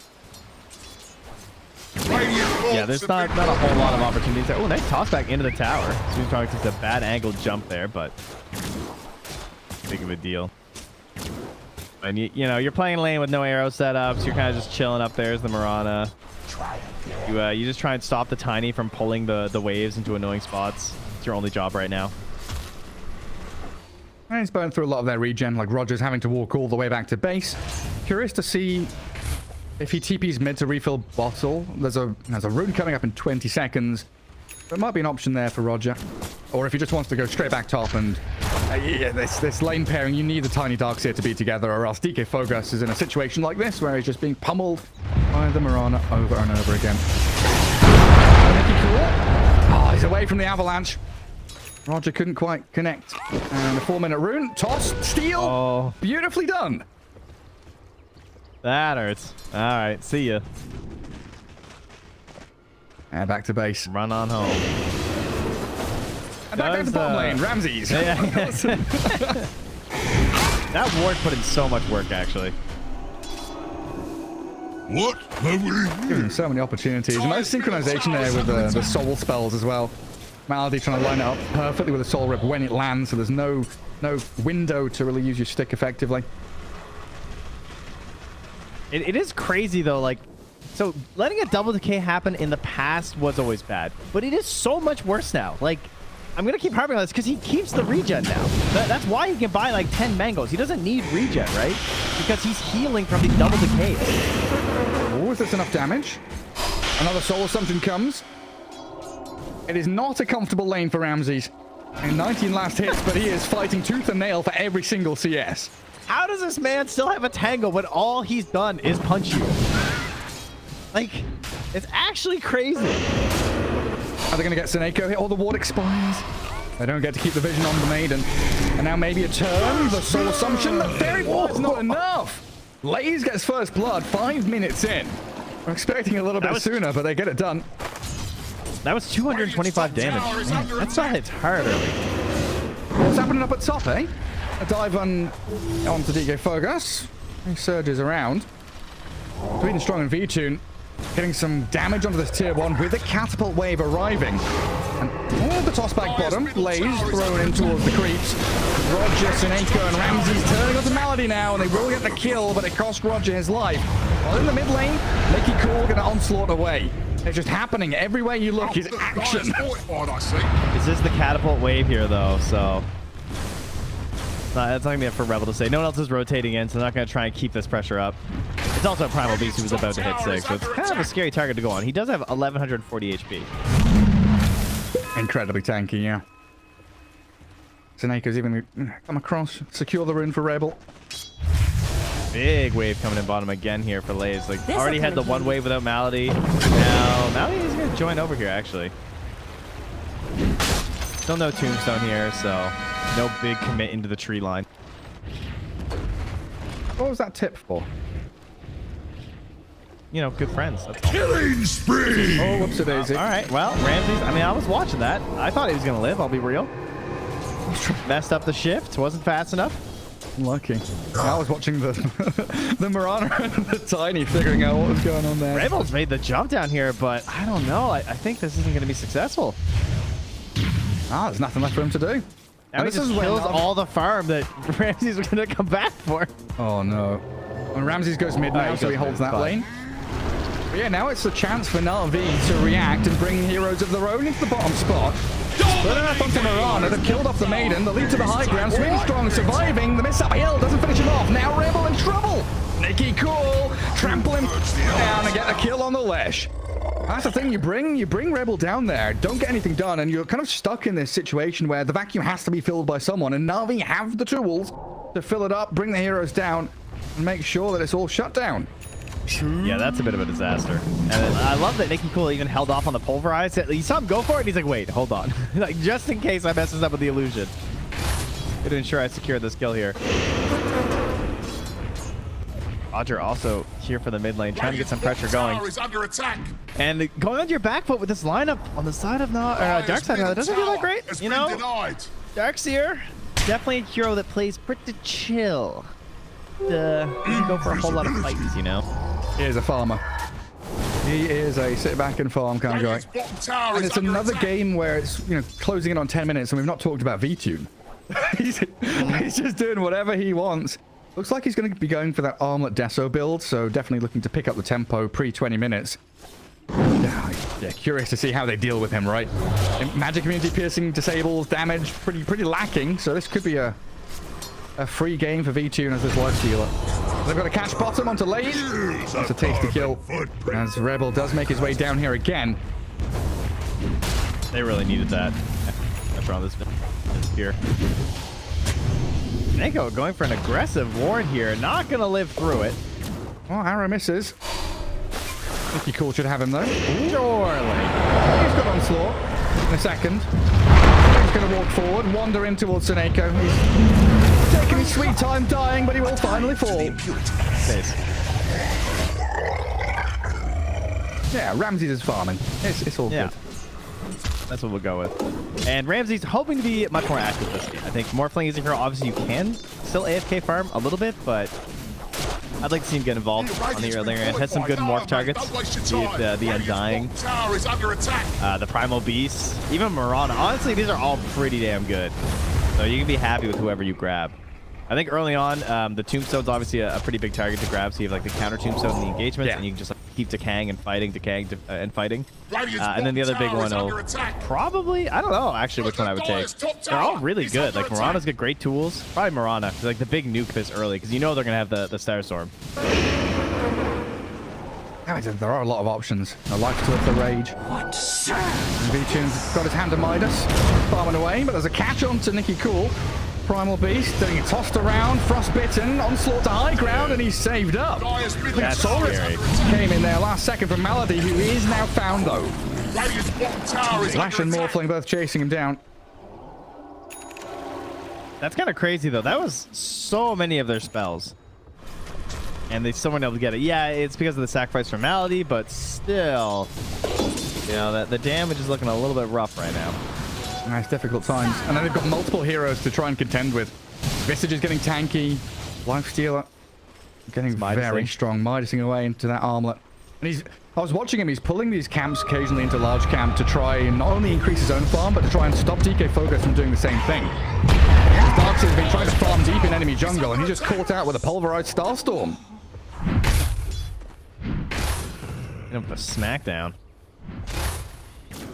What a satisfying hero, I have to say.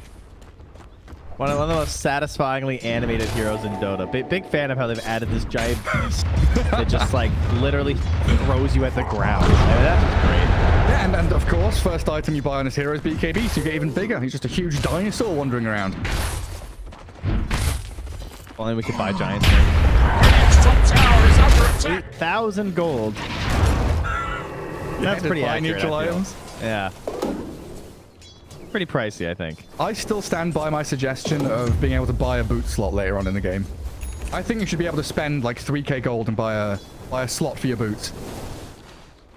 Just free up. That'd be like having a TP slot. Okay, you're just getting ridiculous. That's right. Smoke grab around here. Yeah, catching Visage yet again. They're going to expend freezing field for it, but if they can get Malady as well, and the tombstone being dropped makes it all worth it. NAVI not going to react to this. Don't bother responding down in that dead lane bottom. Just let them let them get the job done. Now they're kind of stuck down here while you're making a move up top. Bit of a classic situation of your own vision making you feel safe. And obs up on the high ground. Felt like, oh, there's no one wrapping around behind us. But of course, the smoke move. Dox is pretty tanky with this Vanguard. He dropped his wall preemptively, and now the reactions up top from Darkside. DK Focus pretty safe, and maybe a shove onto tier 1. Ramsey's almost level 9, or we'll probably see the more. I feel like to actually battle it a little bit here and get involved. He's gonna hold that point for at least a little. He's gonna put it into stats or something, just to be funny. No one's gonna come up and defend this tower though. Looks like Navi pretty content. Getting V-Tune farmed up and probably gonna smoke off the back of this armlet timing. And they're ready to go. Yeah, it's a good time to pressure for them because they know that the Tiny's just farming Blink, right? Roger's showing down bottom. He won't be here with us. Again, though, first point of contact is that Darkseid, but the arrow pulverized. They've got the lockdown this time. Make sure he dies before he can surge away. Look at Ramsey's confidence, though. Keeps farming up, even though it's just a small camp here. Like, feels like his hero's pretty indestructible. He's keeping that point on Morph just in case. At this point, if you're holding the point for this long. Oh, wait, actually, he just spent it as I say that to Dad. Okay, sounds good. Oh, still no Morph. Hopefully you don't fight. I mean, is this, I'm just looking across the Navi heroes. No one's going for, like, Spirit Vessel or anything, so what's the way they contend with this Morphling? Like, kill everybody else and then kill him after, or do they think they've got enough lockdown to bring him down? Definitely feels like he can be mostly ignored still for now, but, yeah, an eventual plan for him would be good. I can understand not wanting to commit for Spirit Vessel, even on something like Sweden Strong, because it feels like, you know, you still have tools up against it. You obviously do it at certain timings, and then, like, spell. Can be a bit tough there. It's a pretty expensive item nowadays as well. Yeah. It feels so impossible to buy it on a +5. Kind of hard now to buy it on a 4. I guess there's Visage, yeah, going for regular aura items. Vlad's into the pipe. So some way to mitigate the Lesh's damage, which Malady is going to feel in full force. Wandered into the wrong neck of the woods. And a bit of calm time now. Everyone's just waiting for their carries to be real strong. This is very good for Darkside. Yeah, they need that little bit of space. They need that time to get the Blink Dagger up onto Roger, because it feels like they can't really commit anything. Okay, so it's flying out now. Hopefully, will arrive safely, and probably into an immediate move there with Rebel, but doesn't have a smoke, so he's gonna have to bait him out instead. Yeah, just push one more wave. I'm a Lesh down here. Come and deal with me. What do you think about the Crimson Guard on DK Phogos? That's interesting. Yeah, it's not like we see too much of nowadays, but against familiars and against zombies, it's pretty freaking strong. Yeah, it's very valuable, and it's like with the changes to Wraith Pact, I feel like it gets even more overshadowed in some ways, but this is an instance where this should be better because the basic block versus those units in particular is much stronger than a Wraith Pact. Oh, I cannot believe he got that leap away in time. just barely. But now this does create a situation where, you know, 15 or so minutes in, both teams are kind of eyeing up Roshan. They'd love to go play into this dire jungle as Darkside, get a couple of pickoffs and maybe wander in there. They want that Roche before there's BKB on Primal Beast. I mean, the hero just gets deal with, but it's there. He's only 10 gold away at this point, so unless they're rushing in now, they're gonna have a hard time getting that versus that Primal Beast. Well, they're all grouping up as Navi. It looks like they want to go for another smoke play again. They're not spreading wide across the map. Try and play a little tighter together and look for that precision strike into the hearts of Darkside. If Navi missed their initial stun onto Ramses, he's gonna be really hard to catch. Yeah, because like their overall catch and like secondary chase down is pretty weak. And the Morphling now has the big range too.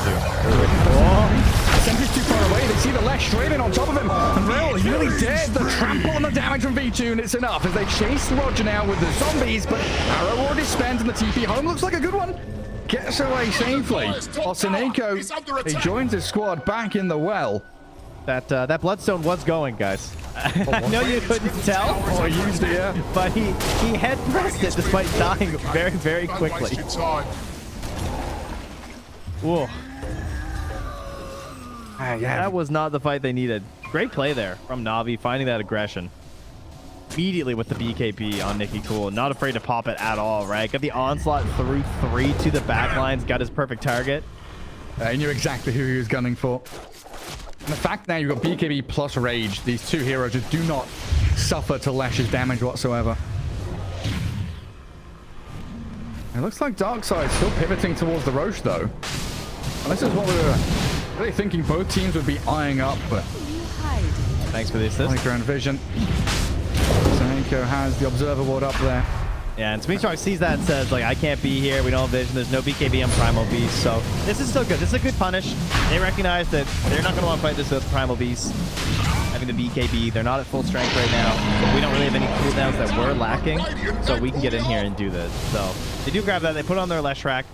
Going to help out and allowing him to sort of frontline and tank a little bit and farm towards that BKB to try and be that continued forward presence. But, man, it just feels like they still have a long way to go here. It feels like this Morphling just needs to be massive. It almost feels like this Aegis, putting it on Lesh, it's like a split push Aegis. You know, he's going to go to these side lanes and be like, right, I'm going to push this all the way to tier 2s or tier 3s. If they come and deal with me, I'll die once. You react, we come and have a fight around me. I just don't know if Darkside want to be making aggressive moves of their own right now. And these wards from Navi. Great placement in behind tier 1 mid. Sweden strong and Nicky Cool lurking on that right-hand side. But Roger with a slick move of his own, dragging creep waves away. Big Deso's there.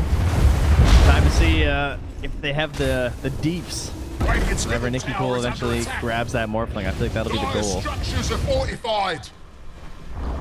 Especially with so many turnaround plays with Avalanche, Vacuum.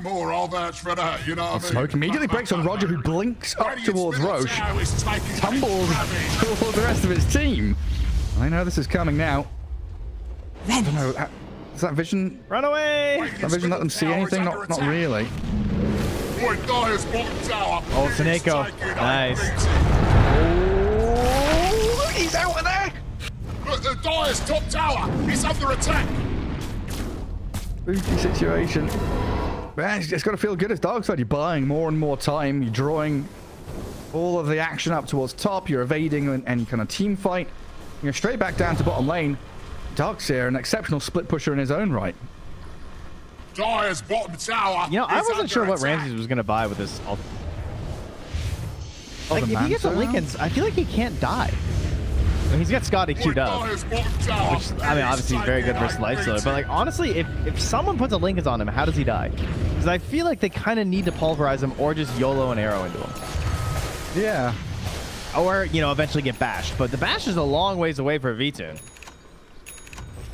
But I can also understand being like, I don't feel like I can afford a Linken's because my team is kind of low on damage already. So if I'm buying that big defensive item with that much gold, it's going to be hard.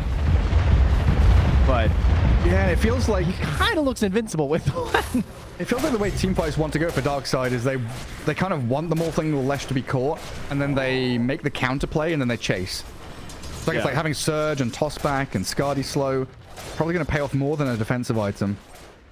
That is tough, though, because there's also no blink on DK Fogos, so it means that, like, a lot of the turnaround is based off of Roger. Yeah, true. And thinking about damage, I don't know, I always underestimate Soul Assumption. It's level 2. Yeah. But with this Lifestealer Primal Beast, the amount of just, like, alpha damage, right? They enter a team fight and they're just like, bam! There's damage straight up. Tower is under attack. You don't have to wait around for your beta damage or whatever else. You just got it straight up. There we go. Radiant's bottom tower. Power not enjoying the build from V-Tune here of Midas and Deso. Ceases to exist. It got it very quickly. Death tax. A sad Deso, though. Still no charges here. The Dire's top tower. Get there. It's under attack. And how many hits does it take to kill Crystal Maiden? Like 4, 5? Definitely less than it takes licks to get inside of it. I can confirm that. And how many is that? 372? Something like that, yeah. That's about right. Good estimate. You know, it depends on the grit of the tongue, you know, like sandpaper. Oh, yeah. You know, it depends on how much friction you got going on there. Give it to your cat. Yeah, you know, that's an easy 400 grit right there. Oh, hello. Moonlight Shadow. Everybody smoked. Yeah, where's the Darkside smoke going? Where are they heading? Oh, just away? Oh, they want to go hold the high ground. Both teams go to enemy ancients. Definitely not a North American game here with 10 people smoking. You know, we got a lot of the propaganda out there. Oh, yeah? Yeah, we can't have that. It's bad for your health. That's not good. You can't be doing that. Green strong invis. Okay, I think everyone knows where everybody is now. Radiant have the vision advantage in this spot. Absolutely. 2 observer wards. Oh, catching more a glimpse of people. Oh, yeah. Just wrap around into wrap around. Christmas is over, guys. Stop the rapping. All right. We've gone to the Christmas market and got on the merry-go-round as well. Just round and round we go. Straight onto Ramses. BKB pulverized, trying to aim for the Morphling. Tombstone's down, but Ramses is about to die. They've got the damage through the pulverize, and you were absolutely right. Rail now trying to turn, but he's got a BKB and TP home. Navi assert their dominance with a double smoke movement. So I just didn't seem to have what it took to protect their Morphling. Yeah, I mean I literally think it's the only way he dies. He's just getting. Well, I mean the Blink build is just perfect from Nikki. He's like, if I just grab Morphling, we win these fights. I'm gonna BKB. I'm gonna grab him. What are they gonna do? And he has no time to react, obviously, because you have that little Lincoln's pop that triggers their monkey brain. Clearly undying. Nicky Cool's Primal Beast is inside his freezing field. A 4-staff vacuum. Interesting little interaction there, drifting and sliding around. Big old dino. Doesn't want to become extinct just yet, but Roger might be shutting out a gene pool as they do take down 3 with Rails, Leshrac, and Lays running back, and a rage TP from V2. Nothing to stop it there. Roger is, he's still hunting. Hey, 2 seconds on the blink cooldown. The Tumbler's toy and the jump forward. He'll not get it. Oh, it was close. The tree is getting in the way. Kill the familiars though, and that was a resummon as well, so no familiars for the Visage now for 100 seconds. Alright, unexpected result of killing the Morphling instantly. Then losing 3 heroes and giving a bunch of gold over to Leshrac. Not what I had on my bingo card here. Yeah, big money. An eventual Shiva's guard there as well. Now, yeah, secondary save, the 4-staff done for Roger here too. So we're getting somewhere. We're getting to that saving state. I feel like I haven't seen maybe I just have missed it. I haven't seen like that clutch tombstone yet this game. Like a high ground one? Yeah, like a really high ground one, like one that's like, because they don't really have the best options for destroying it this match. Morphling doesn't want to spend time on that. Crystal Main's not level 20. All right. Eventually, Crystal Main, the GOAT at killing tombstones and eggs, you know, loves that. But takes a hot minute to get to level 20 for your Crystal Maiden. So, now got the drums, just playing the bongos in the back line. We'll try and move a little bit quicker. And with 30 seconds left on Roche fast spawn, we're again in one of these situations where everyone's very tight and holding hands together. Nicky Cool trying to figure out if he's got an angle in towards mid lane. But Rails, yeah, he's popped his bloodstone, shoved it out, not going to get caught. Feels like everyone's just itching to smoke right now. I've got a jam on DK Fogas as well, so going to be able to shut down some of this vision. Smoke down this way towards the outpost, hoping that maybe they were coming through. I'm not even sure. I guess they're pretty confident now that they're not here. Yeah, okay, they got the read now on the situation. Yeah, they really like that bottom right-hand corner of the map, Darkside. Not sure what's up with that, but Roshan was a 10-second spawn, incredibly quick, and a jump into Roger, very fast as well, straight onto the Undying. Already giving himself up, doesn't even drop a tombstone though. Wow. He'll hold that for his buyback. That was a crazy play. Like the way they did that without their Morphling at all. Like Ramses was very far away, and they went for that pit. With V2, they found the ledge trying to blow him up, but full staff to save with the greens there as well, and still die inside the Roach pit. And V2 is holding his BKB for the right moment to try and slip away from DK Fogas. He dropped the wall in on him, and V2 slow to a crawl. The Scardy slow from this Ramses Morphling, but they're stopped in their tracks by the familiar stuns landing. And now the damage comes in from the high ground. The tombstone's well placed, and they kill off the Darkseer. Seneko and Rail on the run home. Nice freezing field with a split earth landing. The toss back on V2. V2 kill the lifestealer off, and now Lays is feeling the pain from Ramses. There doesn't seem to be enough control or damage. And Morphling has found a fight where he can really open up onto Na'Vi. Takes too long on that turnaround play. Perhaps an overextension. Oh, but hey, wait a minute. Funny They're gonna get one for free. Oh, but the force again. And Leshrac back in on top of the Primal Beast, forcing the onslaught. Back into Roshan for Ramses, though. With no lifestealer. They wanted that grab. What's Sweden Strong doing here? Chucking arrows into the pit. Lays is nearby.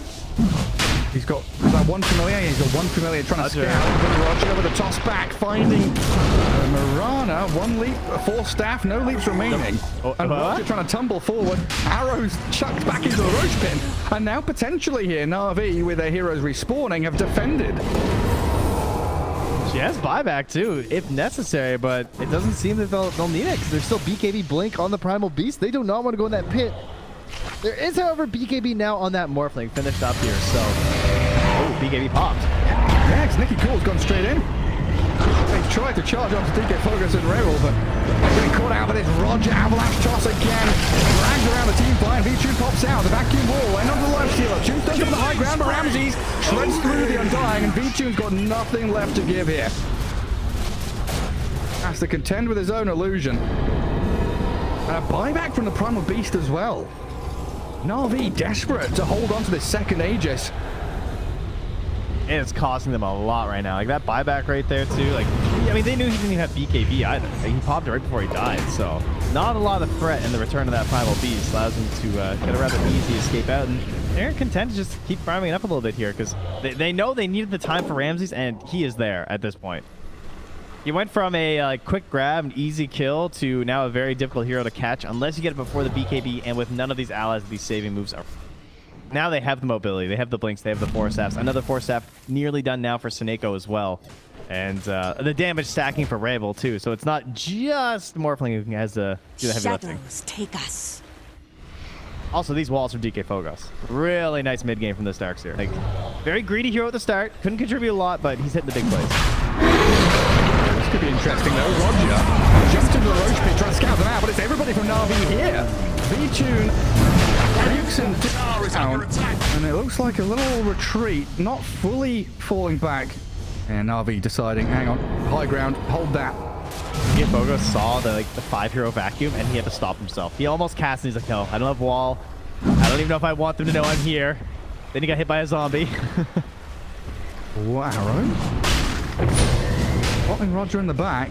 But now, Nicky Cool, BKB, the jump on in, V2, trying to get on Ramses, but the Pulverize stops, and a BKB's up from the Morphling. I'm not too sure. I think he cancelled it himself, and he's stuck now between Roger and Ramses, and with no buyback, he's dead for 70 seconds. Blaze vacuumed in the wall as well, and even with that stone form, he's going to be surrounded by Darkside heroes. Splitter timed well from Rail, and Ramses dominating.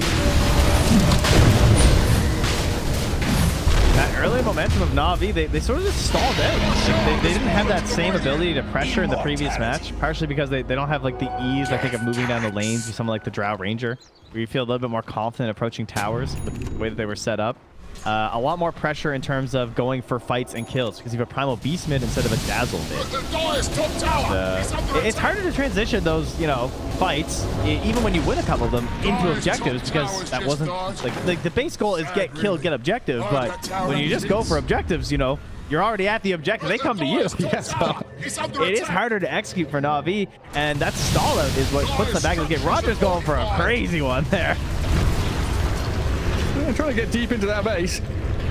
Oh, they use that defensive tombstone. Seneko 4 staffs into the high ground in the hopes that he'll be able to blink, toss, and then 4 staff himself back out. That would have been pretty high. Nutty attempt. Tier 3 neutral. And he's still with the Tumbler's Toy too, so he's just hopping and skipping all over the place right now. He's everywhere. Nothing left up here for Darkside apart from a bit of farm for Ramses. Looks like he's the one making the call to shove out the bot lane, get involved over towards the Dire Ancient spot. He had that Yash in his inventory, and he's like, you know what I need, guys? Dodge and Yash. Oh, yeah. Yeah, how do you kill him now? I'm still not sure what happened with that pulverize, but it must have been self-canceled. That's all I can imagine too. Because he was BKB'd. And it kind of looked like he maybe meant to cancel it before it happened. Like he was like, oh, this doesn't look good anymore. Or he's like, did I cast it on an illusion by accident? And I'm like, oh, wrong one. Illusion. Big baby there. Dancing around. Big baby? Oh, well, he was taunting on probably. Oh, I see. He throws the bottle and stuff. Dyer's Really resonate with him. Throwing the toys out of the pram. Yeah, yeah. Pram, huh? The pushchair, the buggy. Strollers. Yeah, that was the one I was. He's taking a beating. Pram. Pram, yeah. Lots of funny names. Radiant's top When someone says I stroller, feel like you guys could have a funny name for like a baby crib. You'd be like the garden chest. Dyer's bottom tower is crumbled. Do we call it crib? I think you just call it. I think it might be normies on that one. I think so. The only other word that comes to mind is like a bassinet, but that's like slightly different. Yeah, that's pretty normal. Yeah. I don't know. The baby chest. Maybe that's what it is. And you got the Chester Field, right? That doesn't make any sense. Of course, we say Chester Field in Canada too, so you're not alone on that one. We've got Worcester. We've got Leicester. We got all these words. Surprise inside this beast man. Beaster. Primal beast.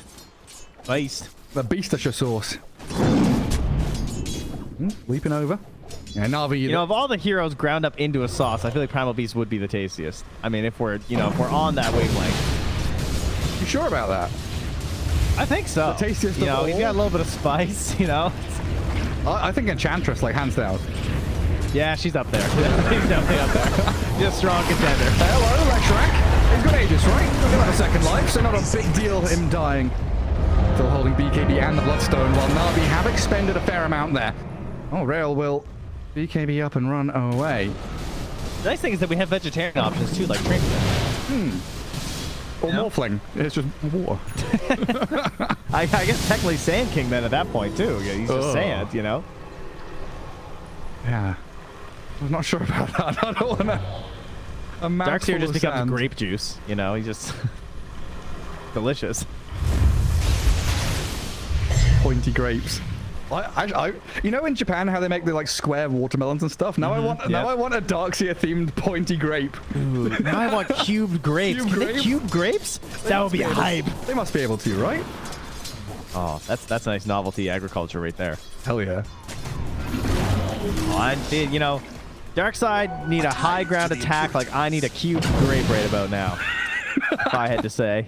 You know, it's a common turn of phrase. It is now. Yeah. Oh, big arrow!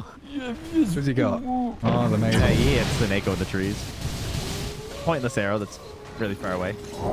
I just really hate being in the position Navi are, with 5 heroes in the base kind of waiting for something to happen.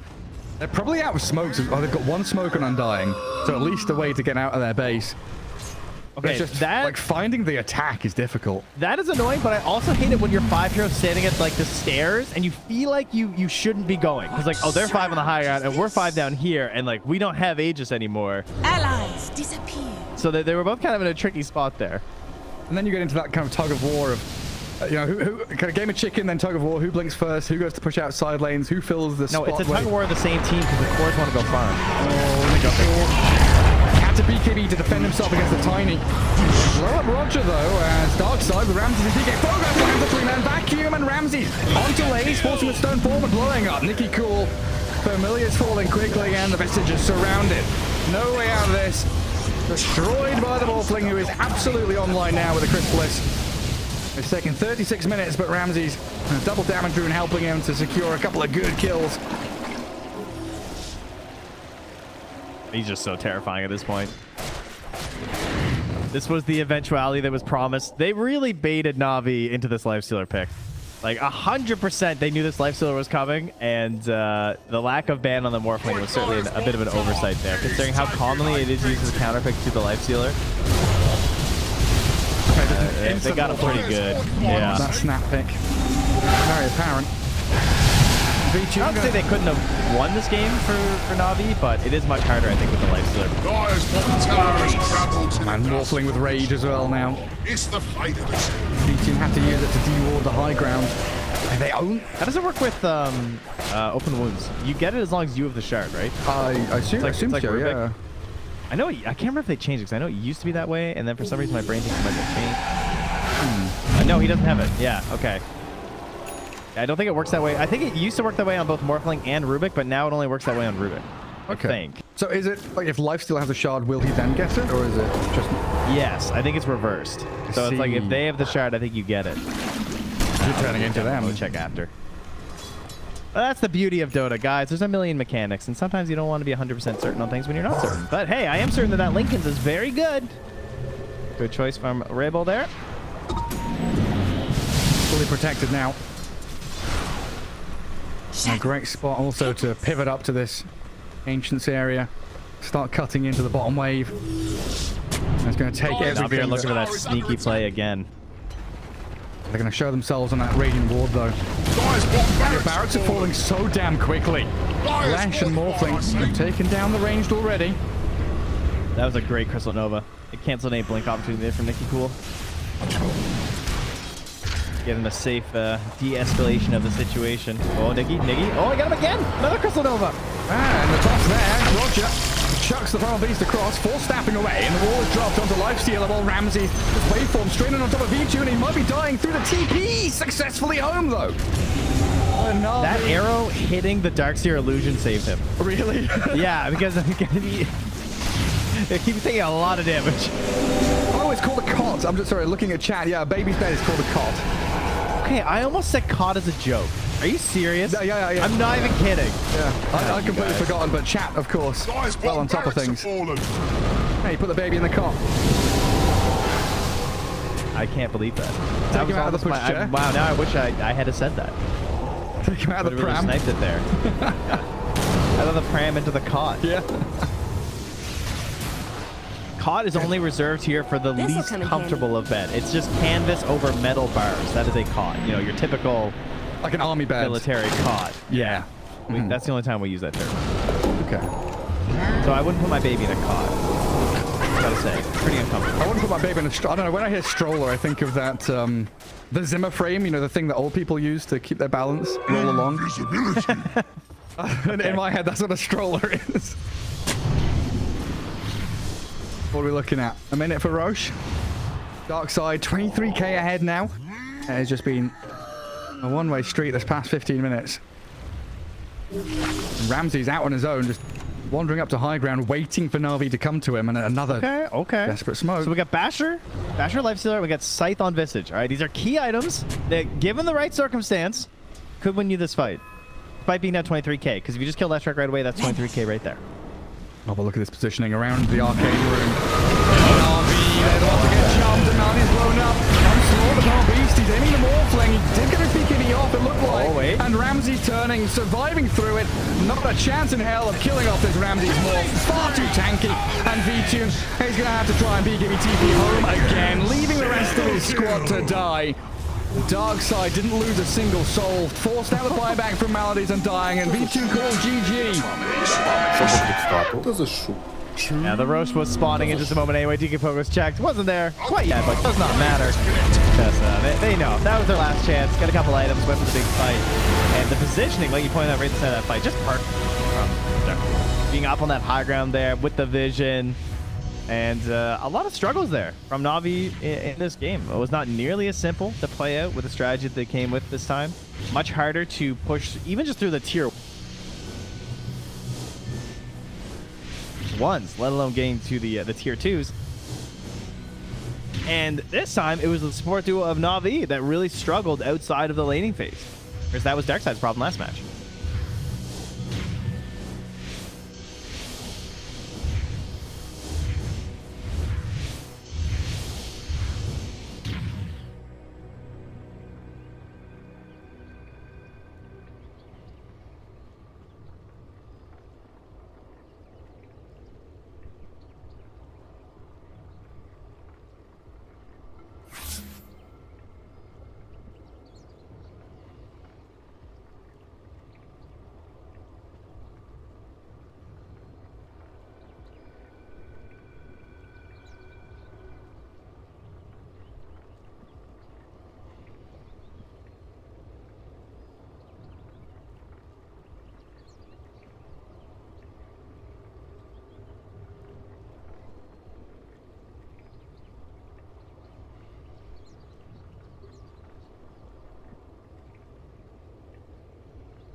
There's a breach. Dire's middle tower is under attack.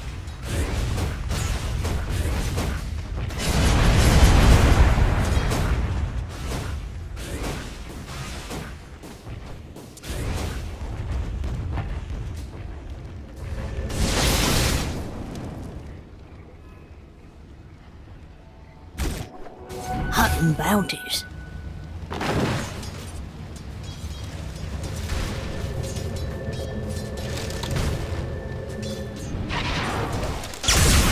Where's the body?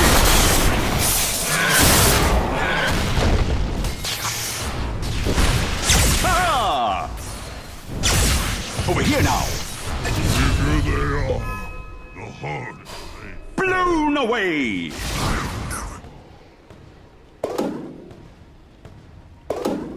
For the twins.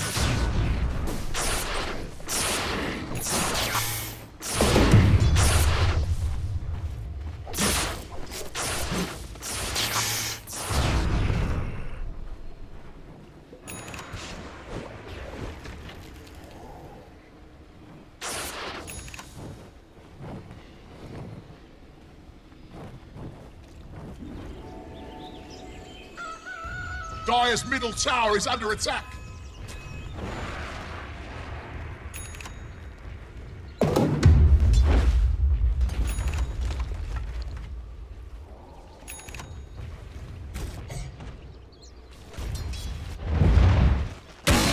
Blaze here. Radiant's bottom tower is under attack.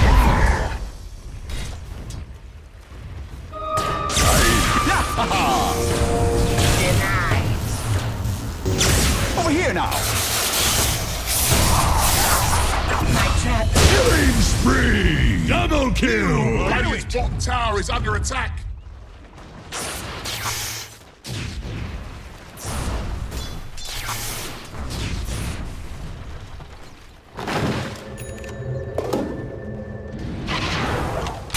Dire's middle tower is under attack.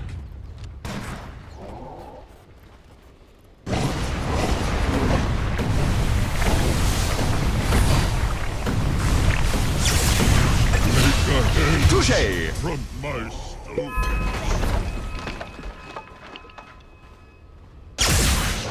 Whoa, what'd I miss?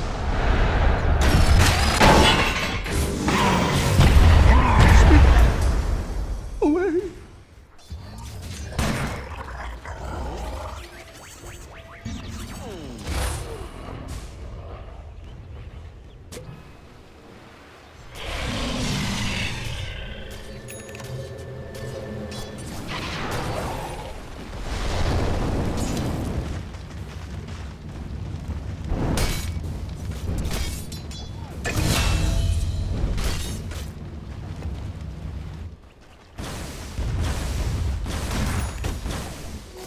Jackpot. Zip.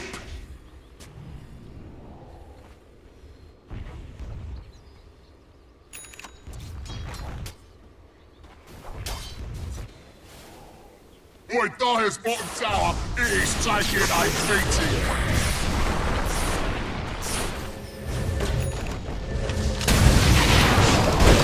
Dire's bottom tower is under attack. Over here. This, I gave up immortality.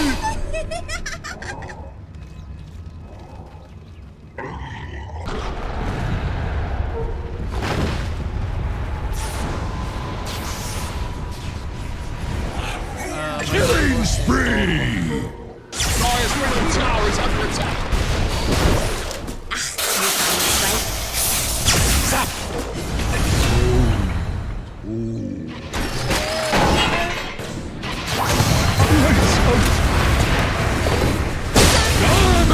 Dominating. Dire's middle tower is under attack.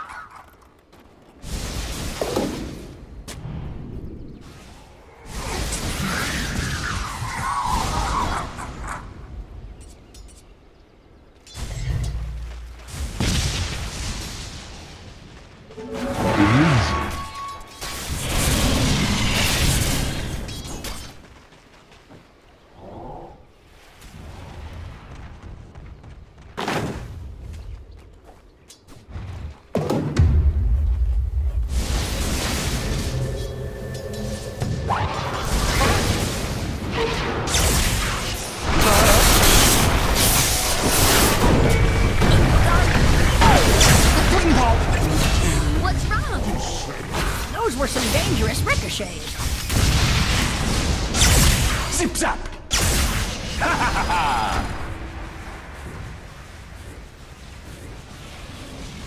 The Dire's top tower is under attack!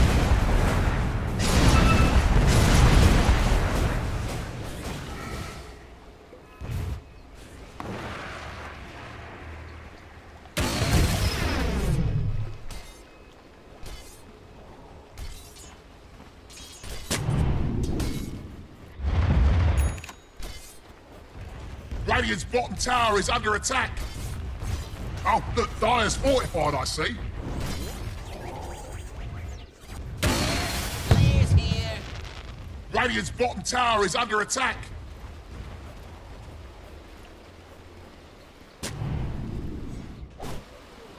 Dire's middle tower is under attack!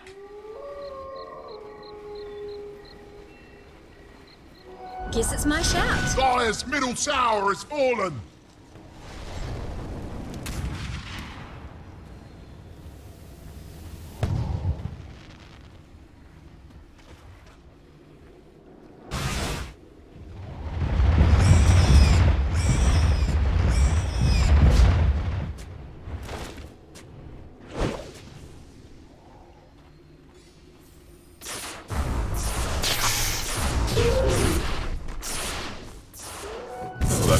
Radiant's middle tower is taking a drubbing!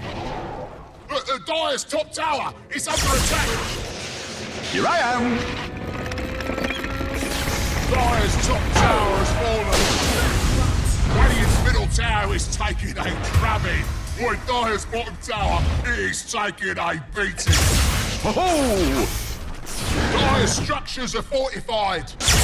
Looking for me? Radiant's middle tower is under attack! Dire's bottom tower is under attack! Dire's bottom tower has fallen! Radiant's middle tower is taking a drubbing! Boy, Dire's bottom tower is taking a beating!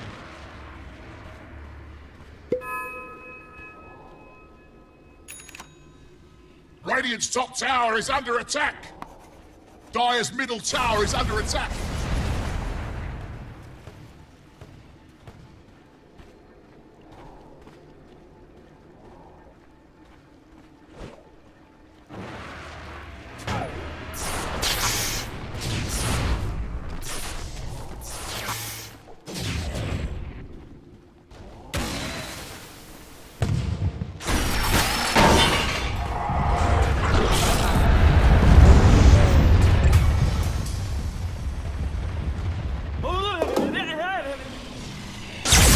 Let the fun begin! Over here now! Over here!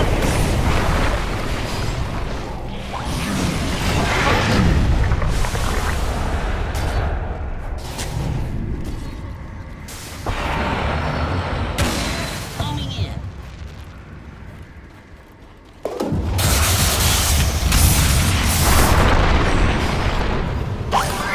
The Dire's top tower is under attack!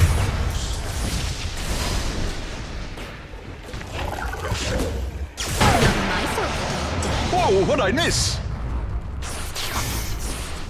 Double kill! Radiant's middle tower is under attack! No whining Radiant now. forts have been fortified!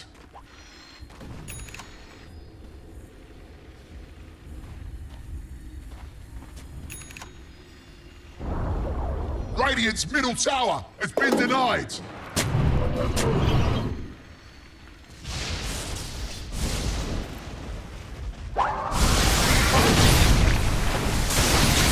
With flair. Zap.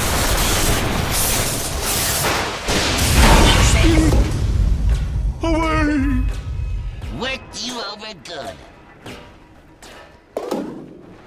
For the twins.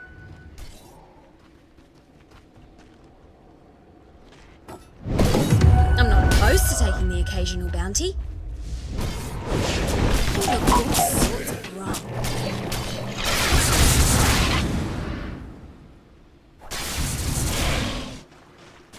The Dire's top tower is under attack! Jackpot.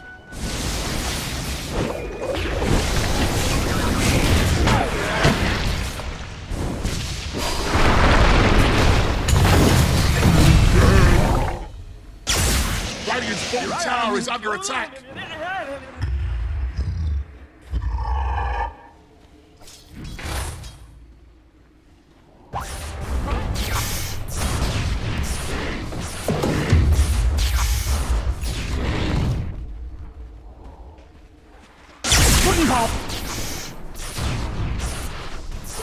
Double damage. Boom.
NAVI. Вже тіні забрати. У нас тіні спрацював, да, тому Go back for it.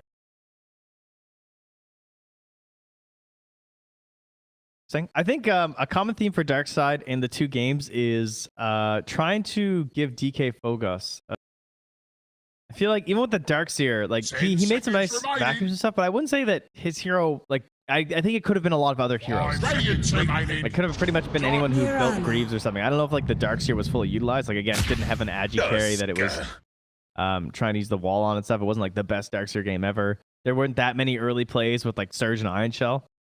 So Yeah. I don't know. I'm kind of curious to see what he's going to play this time. He didn't bother going for Agnum Scepter or Shard, I don't think. I know I looked like 30 minutes in, he was like, No no punching anybody, no point. But there is the Tusk with the Mirana, so support duo for Na'Vi likely locked in place there, but this could be a core Tusk, the way we've seen things going. Could be thrown to that mid lane. Nice when you have...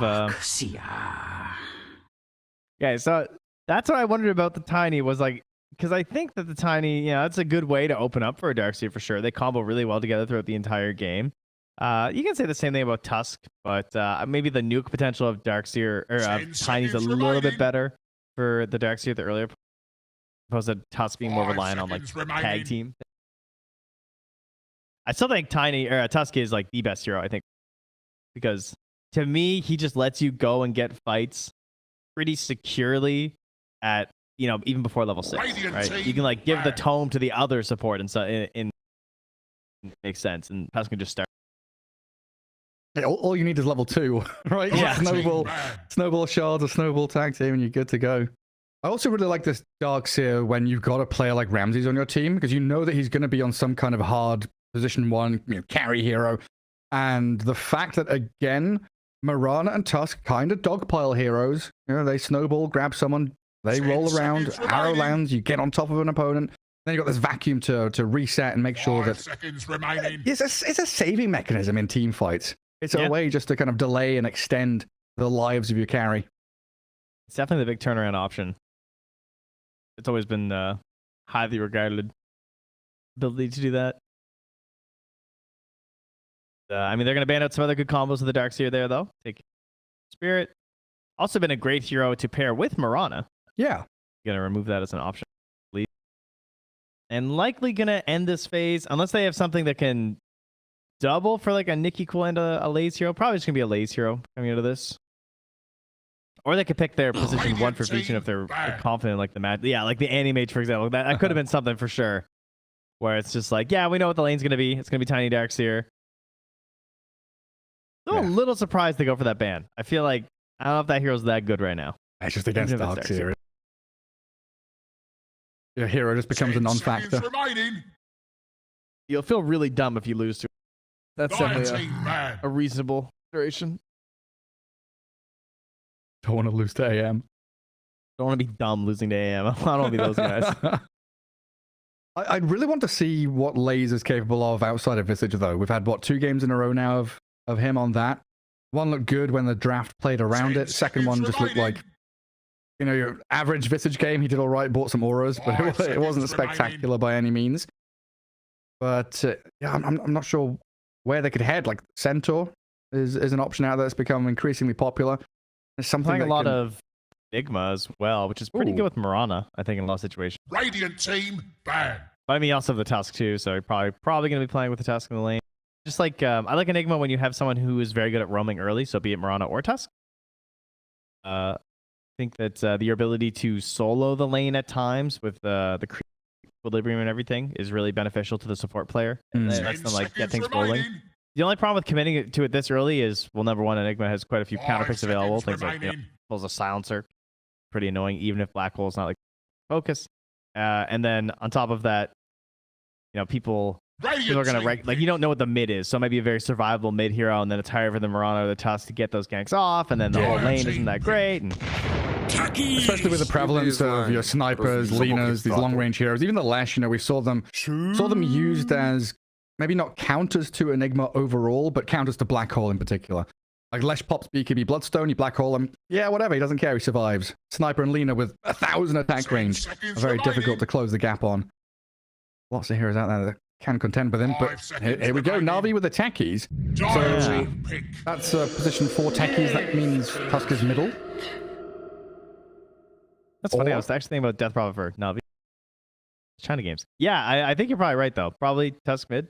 But they're gonna have choices. They got some options available here. We had a lot of techies this morning. That's why neither of us are kind of jumping out of our chairs here.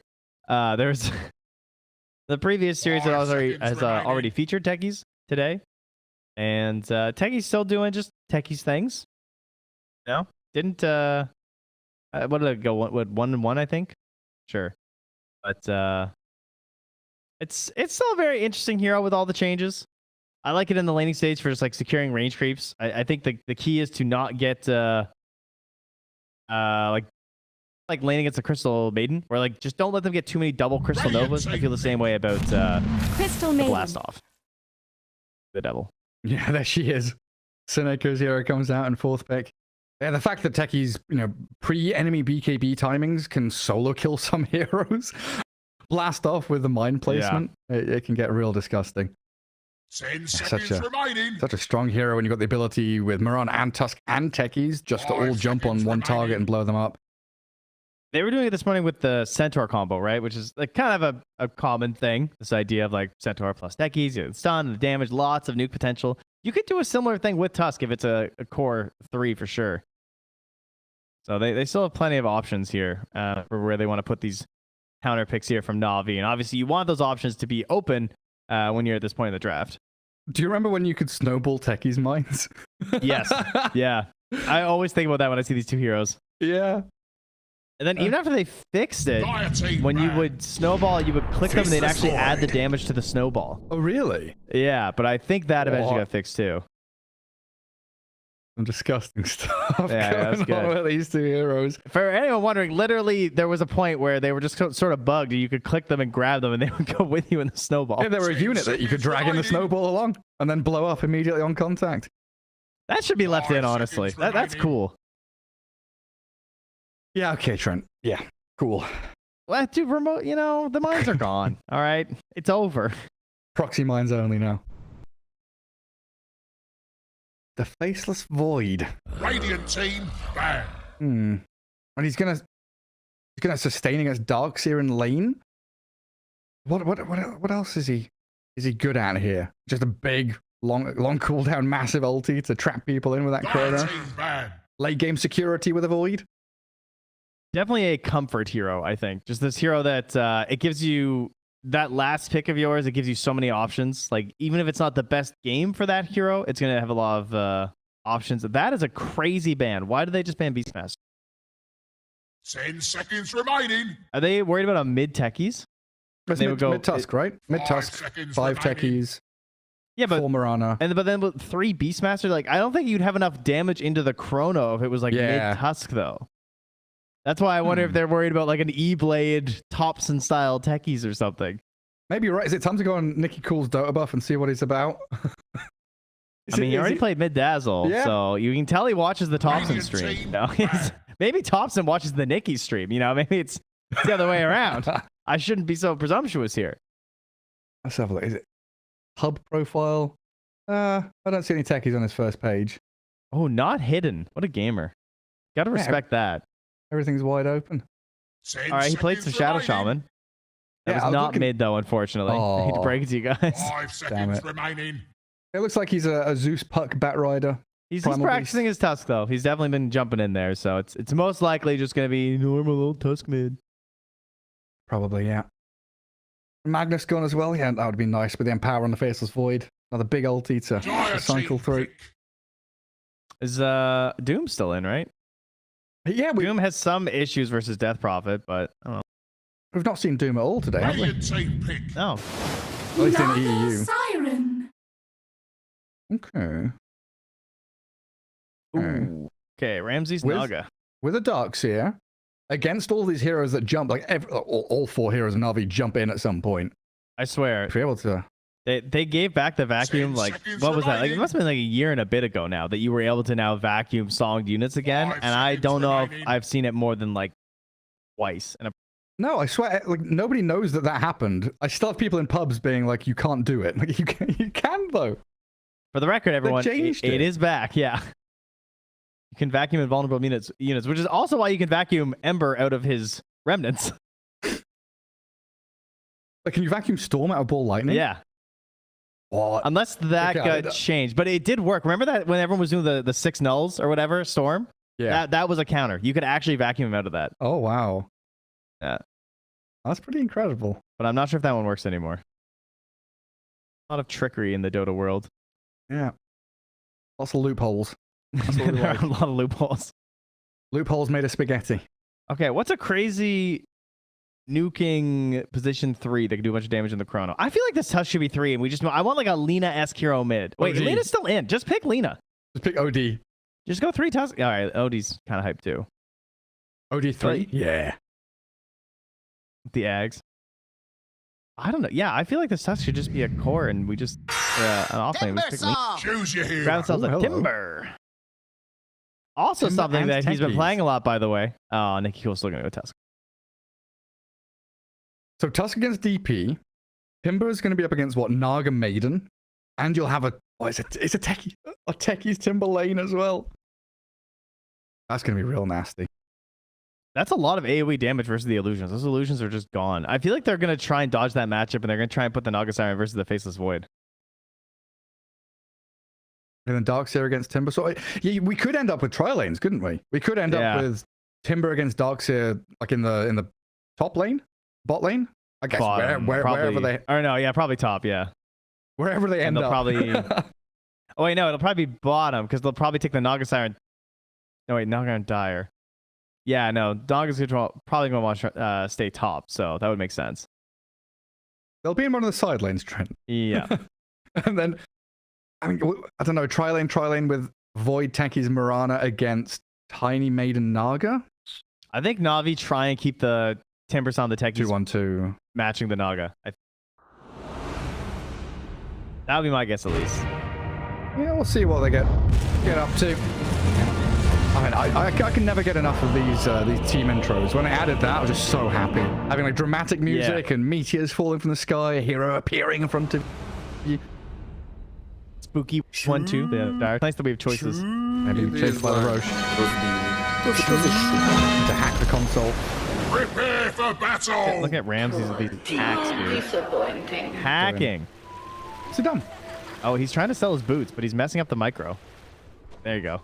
So he did this. He came out with his brown boots, made his illusion, sent them out, and then he sends the boots back to sell them in time. Then he can buy his real items. Lyrical does this all the time.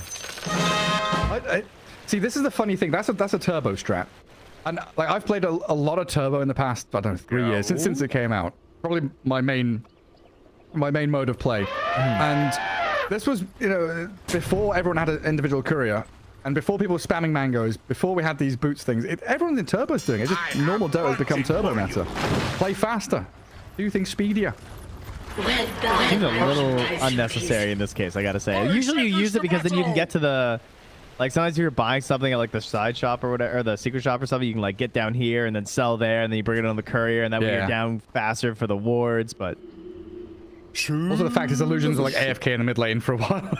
Yeah, he like totally missed out on all the benefits. Didn't do too much. Trying to get a bit of information, scout things out. Early days. Radiant with a high ground obs ward, watching into dire triangle. It's going to secure them both bottom runes. The Darkside going to get both of the top ones. Darkside played Radiant both games, right? Yes. Yeah, this is the first time NAVI are on. Which is always interesting to think about the priority of that, because I know a lot of teams do like that dire side, the jungle, access to Roshan, ability to like push bot lane a little safer.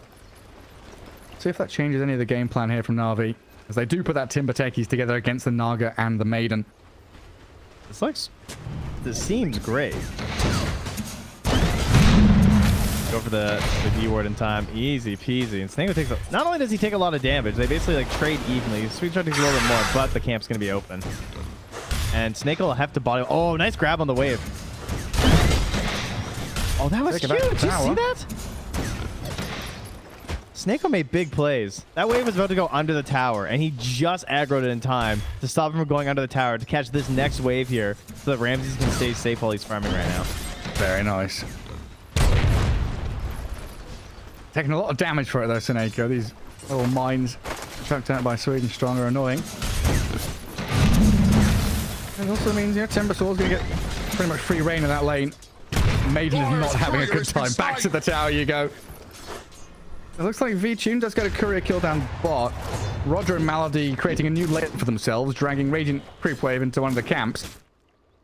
Who's told there'd be a mushroom cloud? Don't give up, That's the guys. strength Don't of that give up. Tiny. Darkside just sits in lane, pressures V-Tune a little bit, gets the farm going for himself, while Tiny's roaming around doing crazy stuff. Розбійник. Like you were saying though, like Seneko, that is painful. Constantly being hit by these sticky bombs. It only costs 100 mana right now. Then you're a Crystal Maiden, so 30% slow, I think. 25% slow for 3 seconds after. Ouch. Painful. Sorry, 15% for 3 seconds after. Plus you're slow for the initial cast. With the faster cast point now too, so it's just very hard to contend with. Like you cast your spell and that's kind of it. We'll have the double spell in a second here, though. Pretty big advantage. But then you have to worry about getting too low, because like Blast Off's coming soon. Are you ready to rumble? That's Very sad. going to be a difficult game of keeping Ramses alive in that lane. It also feels like if Sweden Strong's able just to sit away from XP range, get Lays to level 3 as quickly as possible, there's just nothing to stop this Timber Saw. Yeah. Do you think there's a world in which tier 1 tower falls in the first, like, I don't know, 6-7 minutes just because Timber's unstoppable? 100%, yeah. I think like once he gets level 6, I don't think they can stay in the lane. Yeah. Shotgun's just too much, the spam's too much. It's just not worth it at that point. You're better off just farming jungle. Jamaica will reclaim access to his small camp. Oh, Sweden Strong is going to put his body there, isn't he? Oh no, he missed the line. Oh, the frostbite, the timing. Ooh, he's going to block it. No pulls for you, Seneko. Very well done. Again, you know, all of our attention sucked into one of these interesting lanes. Mid, farm trade, DP Tusk. Tusk, this tanky strength hero, just getting all the farm he needs. Ooh, nice. He did ice shards for a couple lashes under the tower, and then gets the snowball in there. Nicky's spending it all because he knows that's all that matters, right? Like, I'm never killing this Death Prophet. I just want to get as many lashes as I can. Yeah. Get farm, get fat as fast as you can. Take a little bit down from these spirit siphons early, very annoying, but gives as good as he takes. And down at bottom, Marana being battered by the Roger Tiny. Does have the wind lace to speed to try and get away from this Marana from time to time, but actually turns to fight. There's no arrow, there's a leap and a Starstorm. Oh, does Malady want to go for this? A double leap Starstorm? There's not enough Oh, wait, with the time dilation, so the leap close. forward. He tries to go for the kill. The damage over time, taking him lower, but he's under the tower with a Tango regen. So Roger survives. I'm pretty sure he hit 1. He was so low. He actually hit 1. He took 10 damage from time dilation, went from 11 to 1. And then he regened up in time. That is so annoying. I know it's close, but 1 HP. difference between life and death there. And now you can just stay in lane, regen back up. A couple of mangoes. First blood too. When it would have been to the Faceless Void as well. He'd have a Midas right now. He would actually have Midas. Oh wow, yeah. Like, oh, that's Midas. So close. That just allows the Darkside to keep dragging the wave. Farm up quickly. And Roger just continuing playing forward.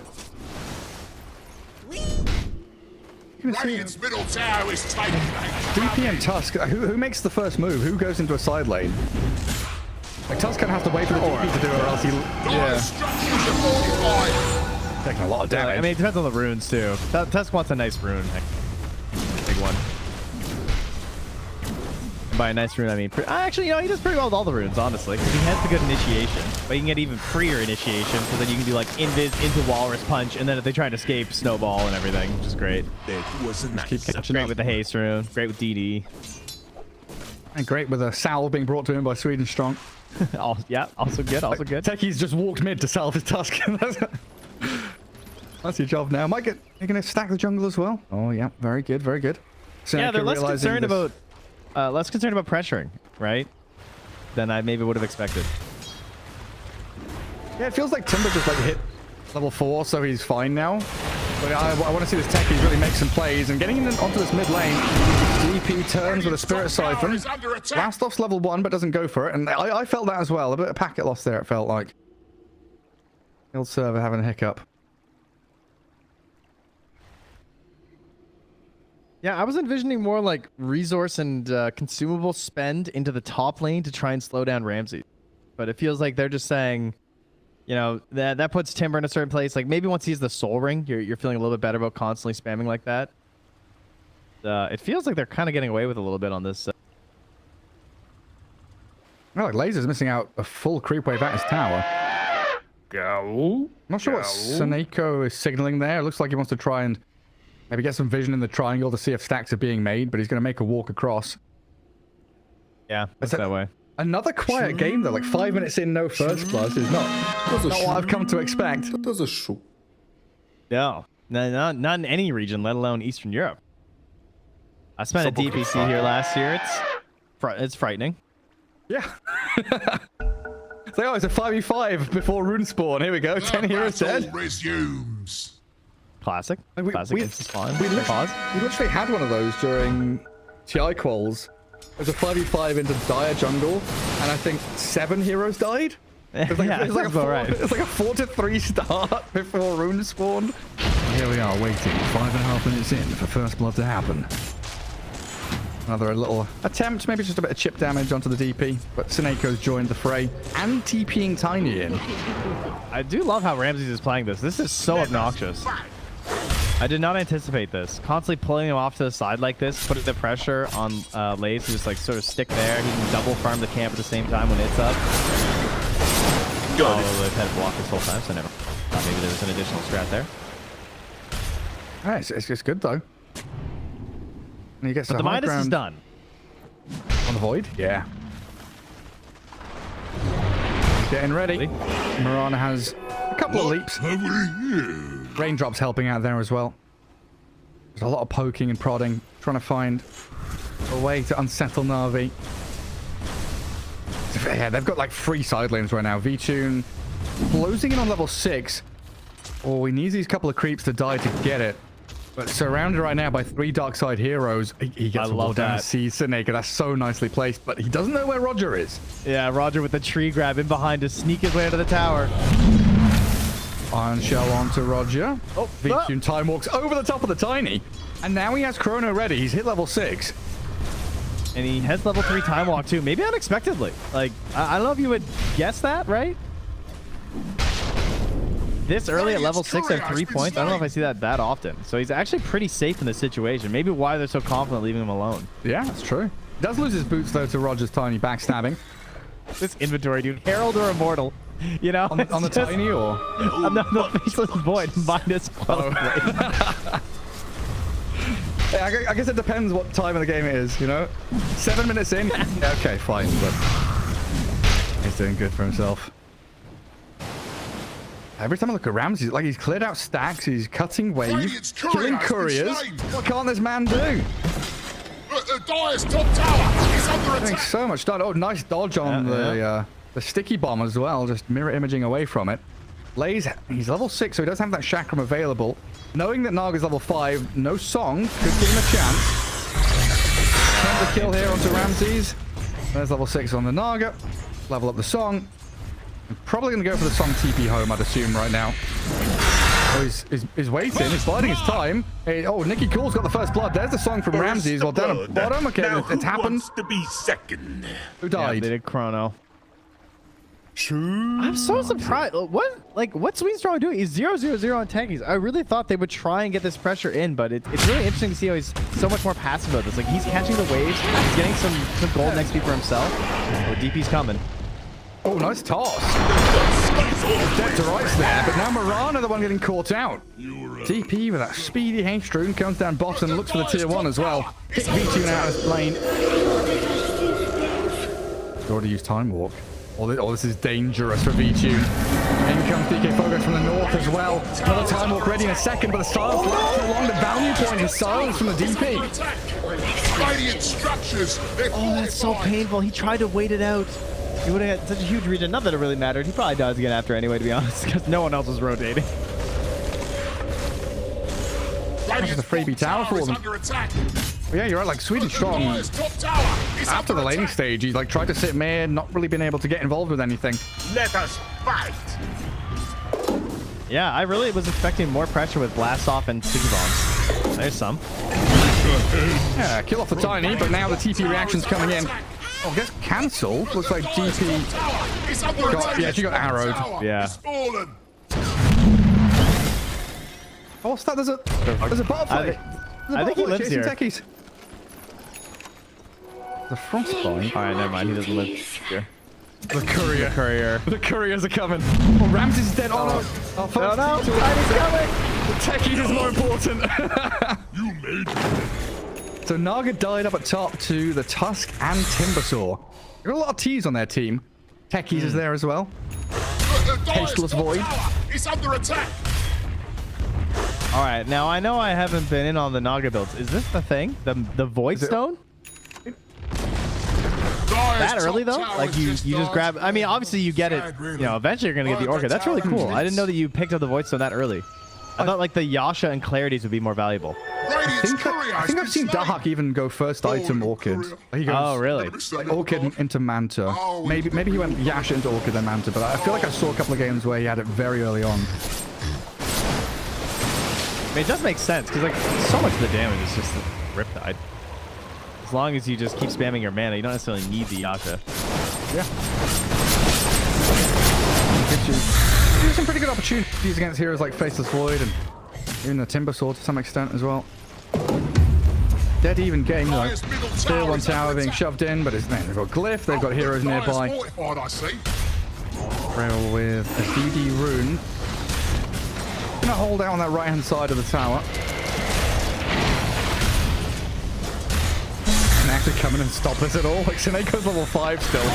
No freezing field. Yeah, they're gonna realize if we don't bring all 5 here, there's no way we can actually march towards this Navi lineup that's set themselves up so wonderfully. An easy shot. Oh, Marana. Frostbite into silence. And she's going to survive. Even wants the high five on the leap away. Oh, Observerlord sees them all moving up to top. So Roger, get a little bit more free time here to work towards his blink.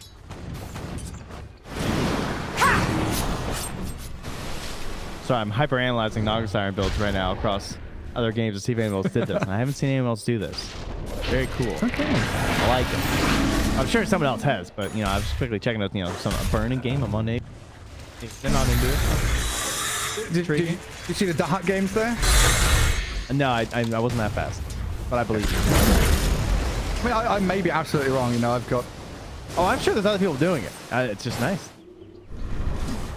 But for now, Navi looking great.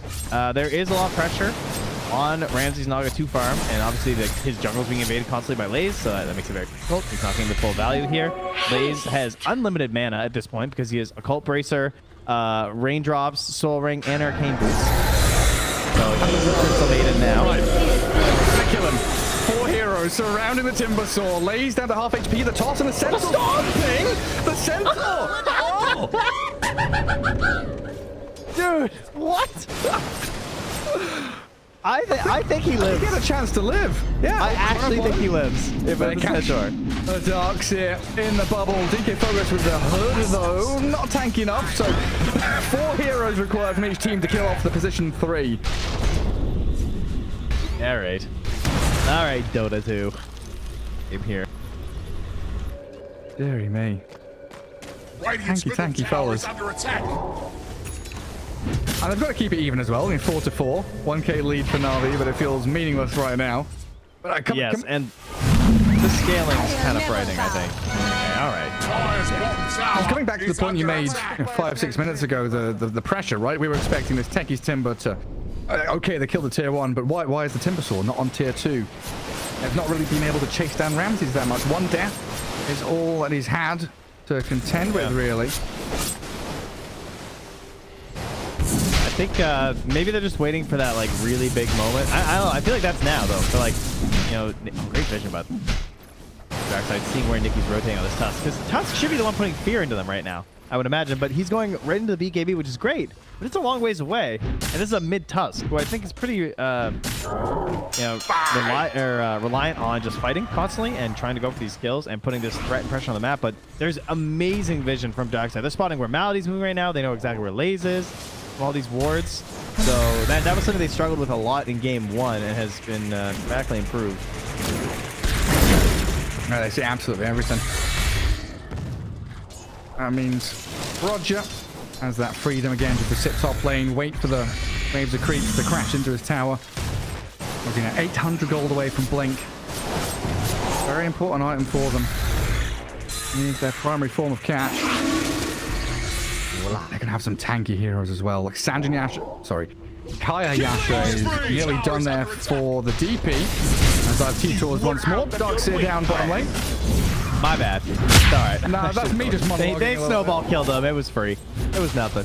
I actually thought you were just talking over it because it was such a nothing. He just got snowballed and died. Like, they just jumped on him. He had nowhere to go. He threw down wall. There wasn't a lot of hope. Ramses was nearby, but he's farming. And that's the thing. He's farming. I actually don't know how Navi win this game. Like, am I crazy? I'm looking right now. It's like how do they go high ground, for example? Look at their tricore. They have a tricore of Faceless Void, Timber Saw, and Tusk. Got it. Yeah, going high ground looks awful. Feels like how do you kill Roche? Yeah, you need to win the game in the next like 10 minutes. It feels like, honestly. You need such a massive lead. Okay, you've got a Faceless Void who, I don't know, over the past year and a half has become the king of late game. Just getting to late game, you're gonna have to really weather the storm because Darkside they're ready. Orchid in 300 gold for Ramses, but I don't think they even need that right now.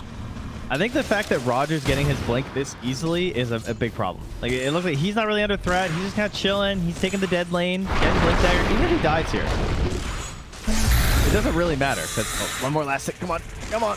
Oh, don't die now. Okay. That was a juicy range creep. Yeah. Even Sineko is like pushing all the way to tier 2 bot, frostbiting the Tusk. Yeah, I think you lost. Once this happens, like, I think it's over. You're mentally destroyed. I'll come back to the tankies. Sweden strong. I thought this would be the hero to really cement the position of Navi, but he's 1-1-1. Not really been. I feel like I haven't seen him. Yeah, not involved in too much at all. Die mode. Usually you just see like blast off, take his mines everywhere. He's been farming away. Chase on to Malady. I can only picture like the one blast off. Yeah, I don't think I've seen more than one or two. Malady dying by tier 3, getting chased down by Roger. Like that move doesn't even really relinquish any of the pressure either. Immediate smoke from Darkside is looking for that bonus kill wherever they can find it. I don't know if they want to go and laze. They want to try and hunt in the triangle. Maybe try and find the Faceless Void. Get a little warning mission down. Some good vision. Oh, they just double off. I think Sineko said, I'm going to ward here, and Roger was just like jamming out some tunes or something. They both pinged it, and they both slapped a ward down. So a little unfortunate. And they're still going to get this big wrapper out here. Yeah, all the way in behind. Lotusorb up on the timber, though. Imagine And the that. timber chain away. Avalanche misses. Ankles broken. Count them. 1, 2, 3, 4, 5, 6, 7, 8 ankles broken. Does DP have ankles? They're there. You know, it's just floating, so maybe it doesn't count. She has legs, right? Does she have feet? She got legs. Maybe I shouldn't be looking up her skirt on a DPC stream. That's probably not ideal. Yeah, she got legs. She got some nice boots on right now, actually.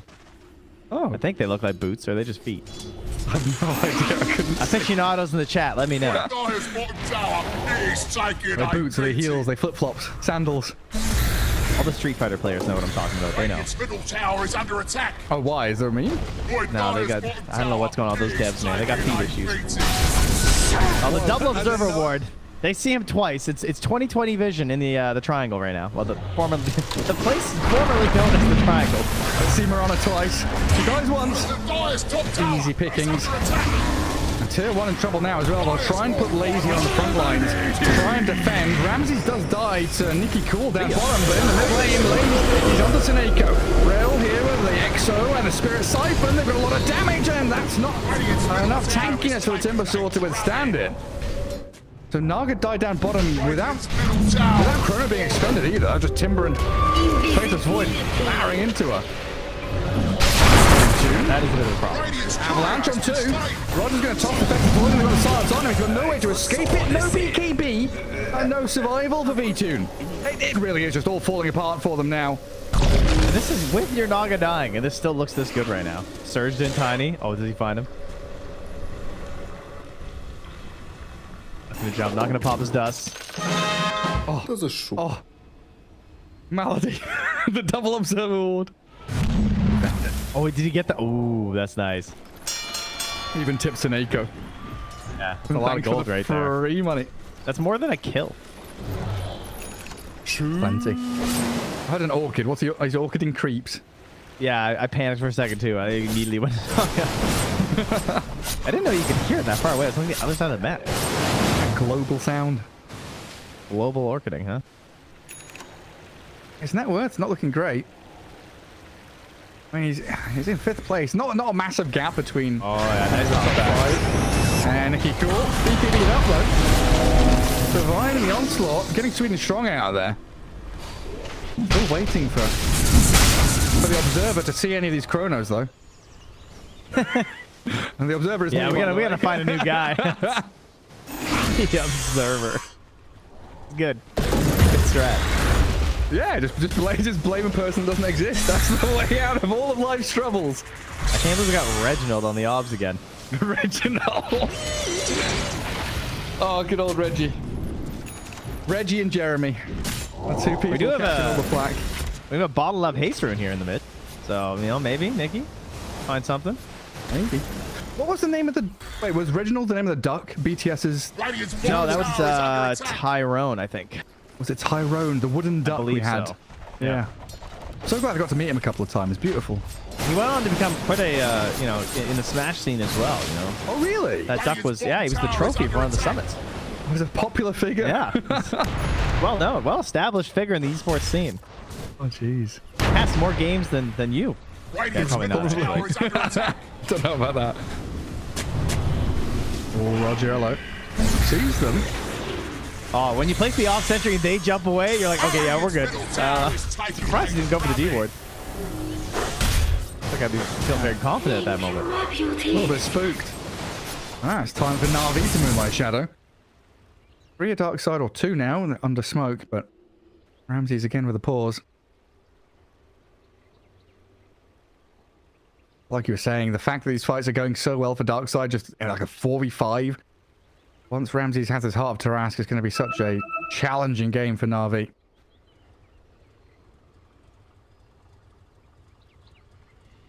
The map is getting pretty small for them as well. Like that is the, I feel, key factor of this Naga Siren. Being able to cut waves and you're forcing opponents to be held back on their side of the river.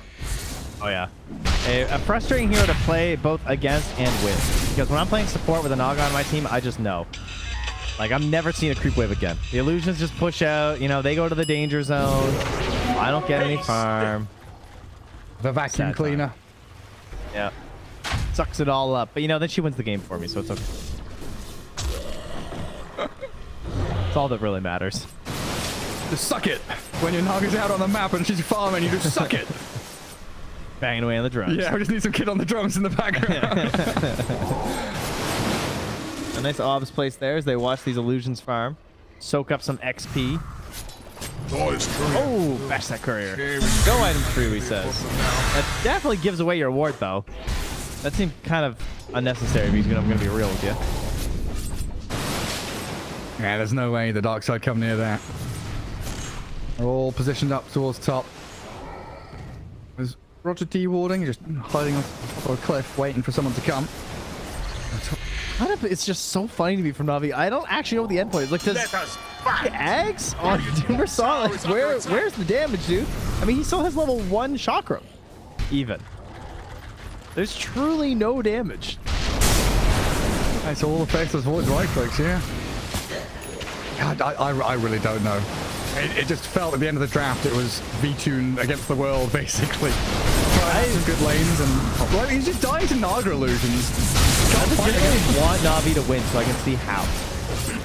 To me, there's just like, short of a complete meltdown of just like throwing a bunch of fights.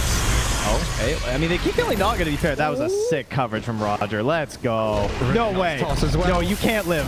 He doesn't have blade. He has to die. They're trying to chase him. They're going with their sticky bombs on him. Absolutely will take down Roger tiny now. Yeah, it's like one of those like chess scenarios, right? Where you have to try and find, you know, black to play, mate in one. Where is it? It's hidden somewhere. In the multiverse, there's one universe where Navi win this game. I just need to see it. Oh, wow. I need an Oracle pick here. What's my button for? It's actually not that bad. It's only 55% technically for Darkside. I'm glad you knew which button I was talking about. Yeah, I got you. Where's my multiverses button? What it is. I just don't want to press the pause. Oh, I guess they disabled pauses for spectators. Yeah, we don't get the pause anymore. Thank God. I'm still antsy about it though. I look at my keyboard and I'm like, F9 is the first thing my eyes focus on. I'm like, don't press the button. Don't press F9. Yeah, at any point it feels like Darkside can just waltz across the river with a smoke or position themselves in front of an objective. Or Roshan's alive. You know, you've got EXO level 2. Pop into the pit and have a bit of a party. And you know Navi aren't doing it.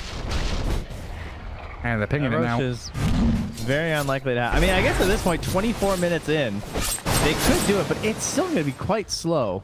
The Dusk is always ready for a And meanwhile, Naga just pushing your bottom lane, so you always have to come down and prune away at these creep waves, maintain that push that she's bringing.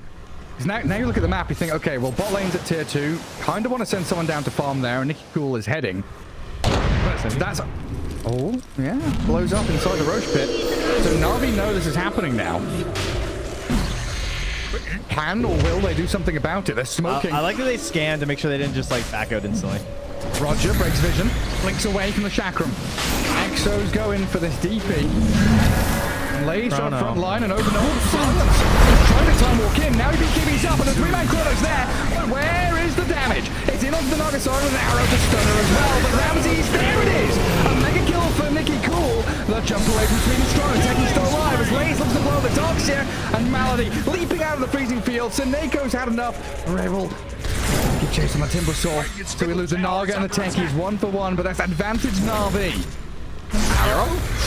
Oh, it lands on the Maiden. Blaze, he knows he can go straight in on top of them. The dogs here and the Maiden. DP focus barely surviving while in the back lines. The boy tossed around and doesn't time walk away. I'm not called Big Profit. Wait, what? Oh, we get caught by the silence. Whoa. DP in the tiny, this silence, man. Oh, they got split up going for the secondary kills. The long fight should favor Navi, right? With these, like, the way that outside of Chrono, like, Tusk likes these longer fights. Tusk is dead. Speaking of long fights, oh, nice force staff. Roger. And he's going to die to Welling Death and all the nonsense that they bring, even with that silence from the DP. Navi secure another kill around the Roche pit, who's at half health right now. Radiant's top tower is under That's a nice play for Senego, though. Like, trying to stop those arrow combos, because they really rely on those. I mean, Ramses didn't come back to the fight, so there was no chance for an actual turnaround after something like that, but those are the kind of plays that they're going to need. And, well, unfortunately with Navi's lineup, They definitely cannot do it with Faceless Void, or without Faceless Void, rather, the Roche. And even with Faceless Void, it'll still be a little bit trying. Like, without Chrono, it's going to be, like, you know, they might still come and contest you. But they're probably just getting a read. Like, there's no Exorcism. Like, we probably have a little bit of a window. Dire scan just to make sure. I'm starting to get that feeling you get as a caster when you know the game is going to go 80 minutes long. Yeah. Do you have the same tingling? 100%. Because I think Navi are like playing better, and like making good moves, but I don't think their heroes let them win easily. So it feels like they're gonna like run into the brick wall like 20 times, and even if they play better, I feel like this game is harder for them. Yeah. And like quite hard. I mean, yeah, the way the Roger's been playing as well with these force dash and tosses. If you isolate one of these heroes, make life hard for Navi, but right now they're the ones posturing around the Roche pit. Laze is just staring at Roche, hoping that does something. Like, man, we really can't do this, guys. Get him with the damage over time. Oh, he's got level 3 chakram, so that's a big increase in damage at the very least. Got a death sign now as well on Nikki Tool. Ooh. No shard or anything on the Timbersaw yet, though. Feels like Flamethrower is going to be one of the tools that they desperately need to utilize, especially against buildings. Need a big blast off play. I mean, the chrono into the arrow was perfect. That's the kind of stuff they need. And now with the shard, like, you actually have to blast off into arrow, right? Because the range is massive, and he doesn't have the aether yet. So that is pretty cool. So by level 15, this techies will be very valuable. Blast off into arrow, into walrus punch. Okay, I'm seeing some stuff actually. High ground low, Darkside, they're holding in a vacuum wall. The two of them, Techies Marana goes having to relinquish their lives as the freezing field slows down the Timbersaw for a second. Tune does have a chrono, but he's holding, being patient with it. Frostbitten, forced to BKB in time, walk away a little further. Now the chrono, DP and that Tiny caught inside. Song, as the BKB ends, they're trying to catch out this fatal void, and Ramsey's finally arriving on the scene of the crime. He's ready to battle. Toss back, V2, the frostbite of the avalanche from Roger. Age is claimed up already. And now can they kill him twice with the Orchid? They can absolutely shred through Navi. Well, that was a sick wraparound play. Didn't see that one coming from the high ground behind them. They get absolutely bopped from behind. Perfect combo from vacuum. Oh no. Cancels the TP of Laze. A bonus kill coming, and then Snare will follow him, but he's got the Lotusaur. A few seconds apiece as the toss onto the Timber. Jumping around. This Naga Siren's on a trampoline. They've got another silence on it. The Timber has the Timber chain. Cancelled though by the Roger Avalanche. Very well timed, and now surrounded by what? 4 heroes. Radiant's top tower is under attack. Darkside has flipped the switch and said, right, here we go. Time to play some Dota 2. Yeah. Oh, arrow though. Dignity arrow right there. Slow down that push. Roger, hunting, just thinking, could be in here. Keep an eye on this potential Morana plays. Oh, it's a hard game, Gary B. It's a hard game. I really think you need to outplay so hard as Navi for this W. Yeah, is that at the point now where Naga needs to die? If Naga doesn't die, you are losing the fight. And even if they even this game up, like, it just feels so hard again. It feels like you're back to just square one by getting even. It's not like, and then we have to like win this fight. It's like, no, then we need to like build a new formula. We have to find some way to stop this Naga science from just doing Naga things. Yeah, genuinely, when was the last time Navi had more than one hero across the river? Like, Timbersaw has been top tier 2-ish, but the other 4, it feels like they've just been Radiant Side River the entire game. Yeah. I think, as much as I love Tusk, I'm actually not the biggest fan of the mid-Tusk. Like, I definitely think it has its games and everything, but I think that you should be more prepared to put it on the 4. Like, I think they picked it a little bit early here. Unless, well, or maybe they just... But... I feel like this mid-Tusk is very reliant. It's kind of like the Primal Beast issue again. It's basically the same problem. It's like the same item build, the same concepts and ideas, and if you're not getting those kills, the game gets hard. Like, he's 6-1 and 5. It's not like he's played poorly necessarily, but you just have to have a almost immaculate game for it to work. Yeah, I'm just trying to think of it. Feels like a similar problem. You mentioned the Primal Beast, but to like Mars mid as well, where you're investing in this blink, and if you don't get that utilization from your jump, catch, kill potential, then your hero's kind of wasted. You know, he's running around trying to farm, looking for like this. It feels like their smokes shouldn't have been looking for head-on fights, but looking for pickoffs. If they can hunt the Naga, find a kill there, and like step by step open space on the map to then look for your next move. But it feels like Navi have been so focused, and understandably so, with the Faceless Void on the team, on big head-on-head clashes, that they've kind of lost track of the rest of the map against a Naga. Yeah, and I really despise lineups with no objective taking core. And I'm not even that, you know, greedy. I don't even need like a tower take or whatever, but like at least someone who can like do Roche. It's nice. No? Yeah. Someone who can hit towers is also really doesn't have to be both. That's why I want the Timber Shard. Radiant's top tower. I know the flamethrower, burn it down, baby. It is nice. not that great though, I gotta say. It's yeah, it's I mean it's got something. nothing else. Yeah, when you've got nothing else, it's something. And on the flip side, you know, Darkside, they've got DP. They've got Naga. Split push and shove up high ground. Radiant's bottom tower is Just looking at bottom lane, double wave with the catapult. Navi, they don't want to do it, but they have to. They have to keep coming back and dealing with this wave push. There's complete freedom for the rest of Darkside now to farm back. Tower is under attack. Nice pocket of safety for Ramses to utilize.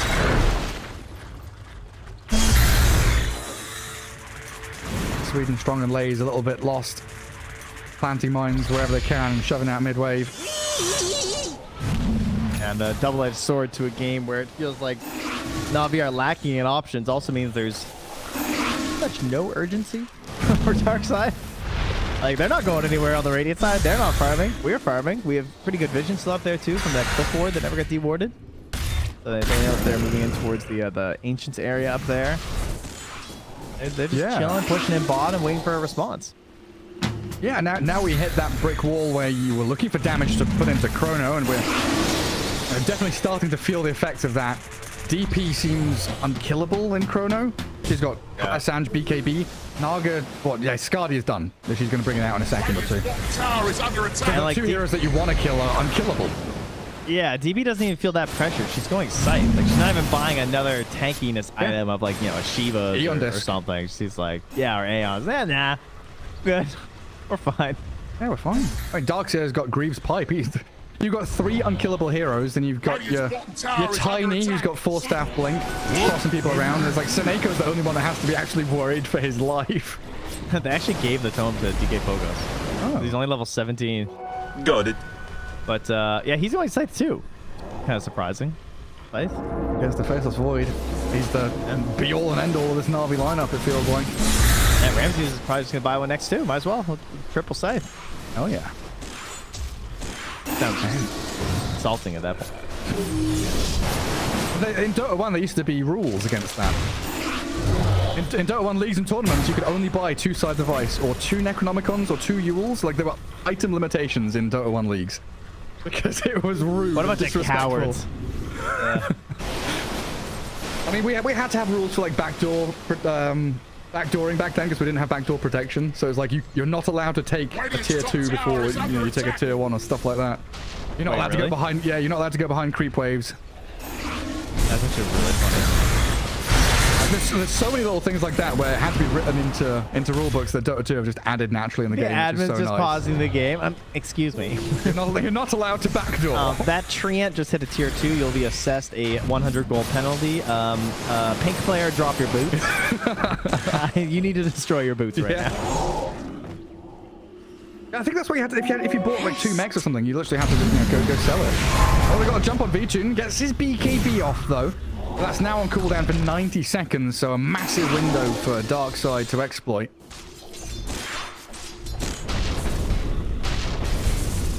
All right, it's time to do what all casters do and figure out how to win this game as Navi. I'll help you, Navi. Quick, turn up the commentator audio and a translator, because I know the English isn't, but that's okay. So what we need here is techies first, right? Into the arrow, get a pick, techies 4 stats out. It has to be the Naga killed first, and then the Dire panic, okay? They're in full panic mode. We get chased down. They got okay chase. Multiple jumps.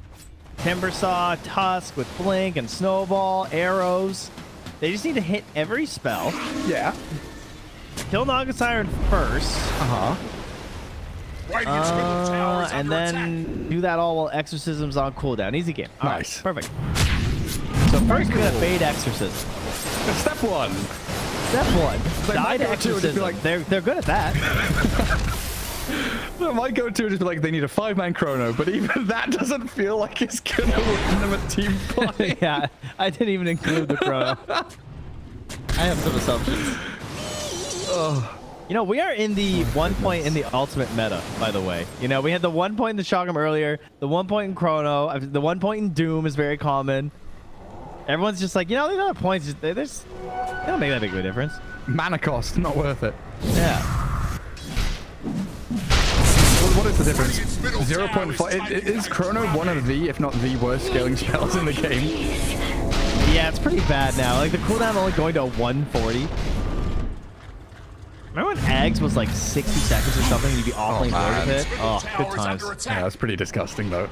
That was really gross. It wasn't actually good times. Oh, Navi, do they sense blood in the water a little bit here? They're trying to scramble towards them at the back in the wall. And Rebel straight in onto that faceless void. V2 gets annihilated. And now the chase is on. Roger will hunt them down. Lays trying to slip away. The snowball back towards Roger. Jump out with a blink dagger as well. With Nicky Cool slipping away. Maldi and Sweden Strolls getting towards the high ground and dodging the silence as well. But Ramsey, he's forced out forward. The ensnare catching Timber still there. But there we go with a blast off in. Turns into a piggy and the techie's about to be demolished. Darkside are swarming the Radiant base and Navi just have no recourse, no answers for so many questions being posed by Darkside. Roshan's alive at 20 and just... they baited Exorcism, did Step one. Step one. Exorcism used. Yeah, they lost one, but that's okay. He'll be back. He didn't burn Chrono. Okay, step one complete. Well done. Claps for Navi, okay? There's no Exorcism. Now, next fight. Don't die. DP's dived in. Buyback from Sweden Strong. Tusk caught up in the ensnare and the blast off misses. So Ramsey's able to stand his ground and fight even within the mine. They're throwing that vacuum. Dragging the ball back in towards the DP. And Warlord's Puncher holding her in place for a second or two. Rebel, no real escape now. Blink was on cooldown and the song comes too late. So they take down the DP in step one into step two. 1 foot in front of the other and they are marching forwards towards some kind of comeback.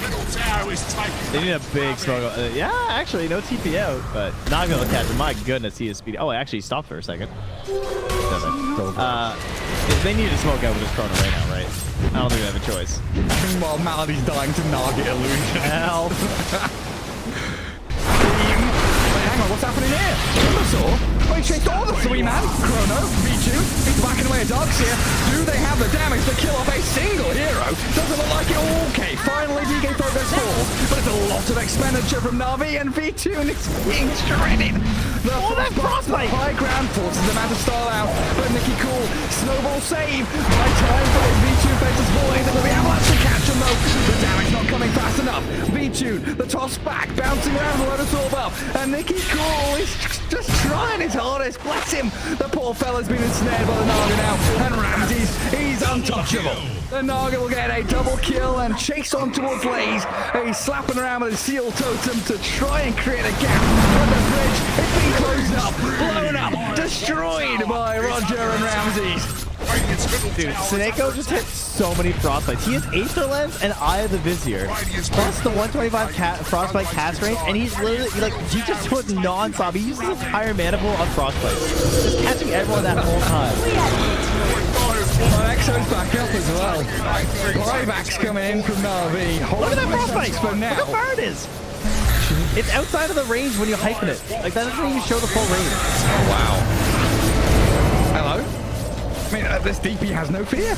Just jumps into tier 4 tower, doesn't care. Melee ranks down and Darkside. They will use this opportunity to retreat. Roshan's alive, but Exo expiring in a couple of seconds. Navi, now's your chance. Star Observer will see you from smoke, though. They know, I mean, even without the Obs ward, they know this move's coming. Yeah, and there's no Chrono, too, so it's tough, but we need the big jump. We need an arrow to hit, too. We really need everything. Very tight for losing. Ramsey's going for the big setup. So you got vacuum? You got vacuum?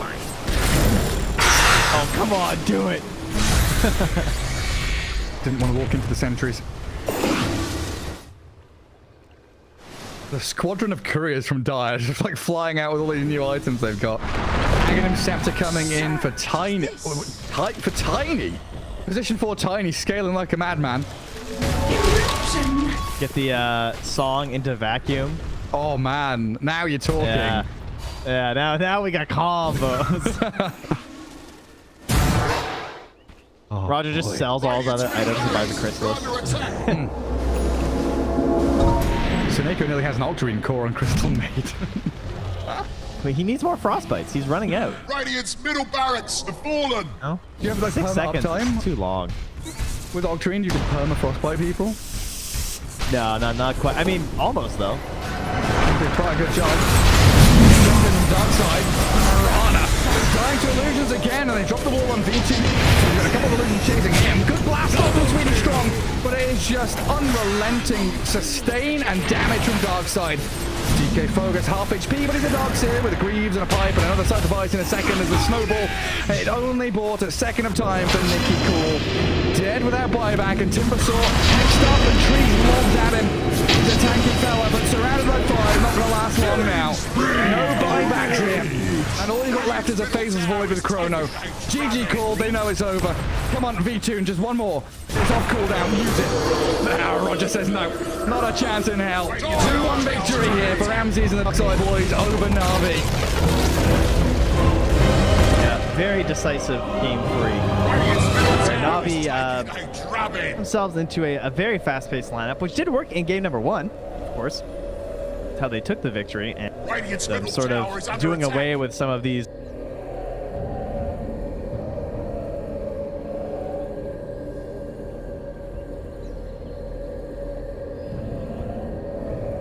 Radiant's middle tower is taking a drubbing.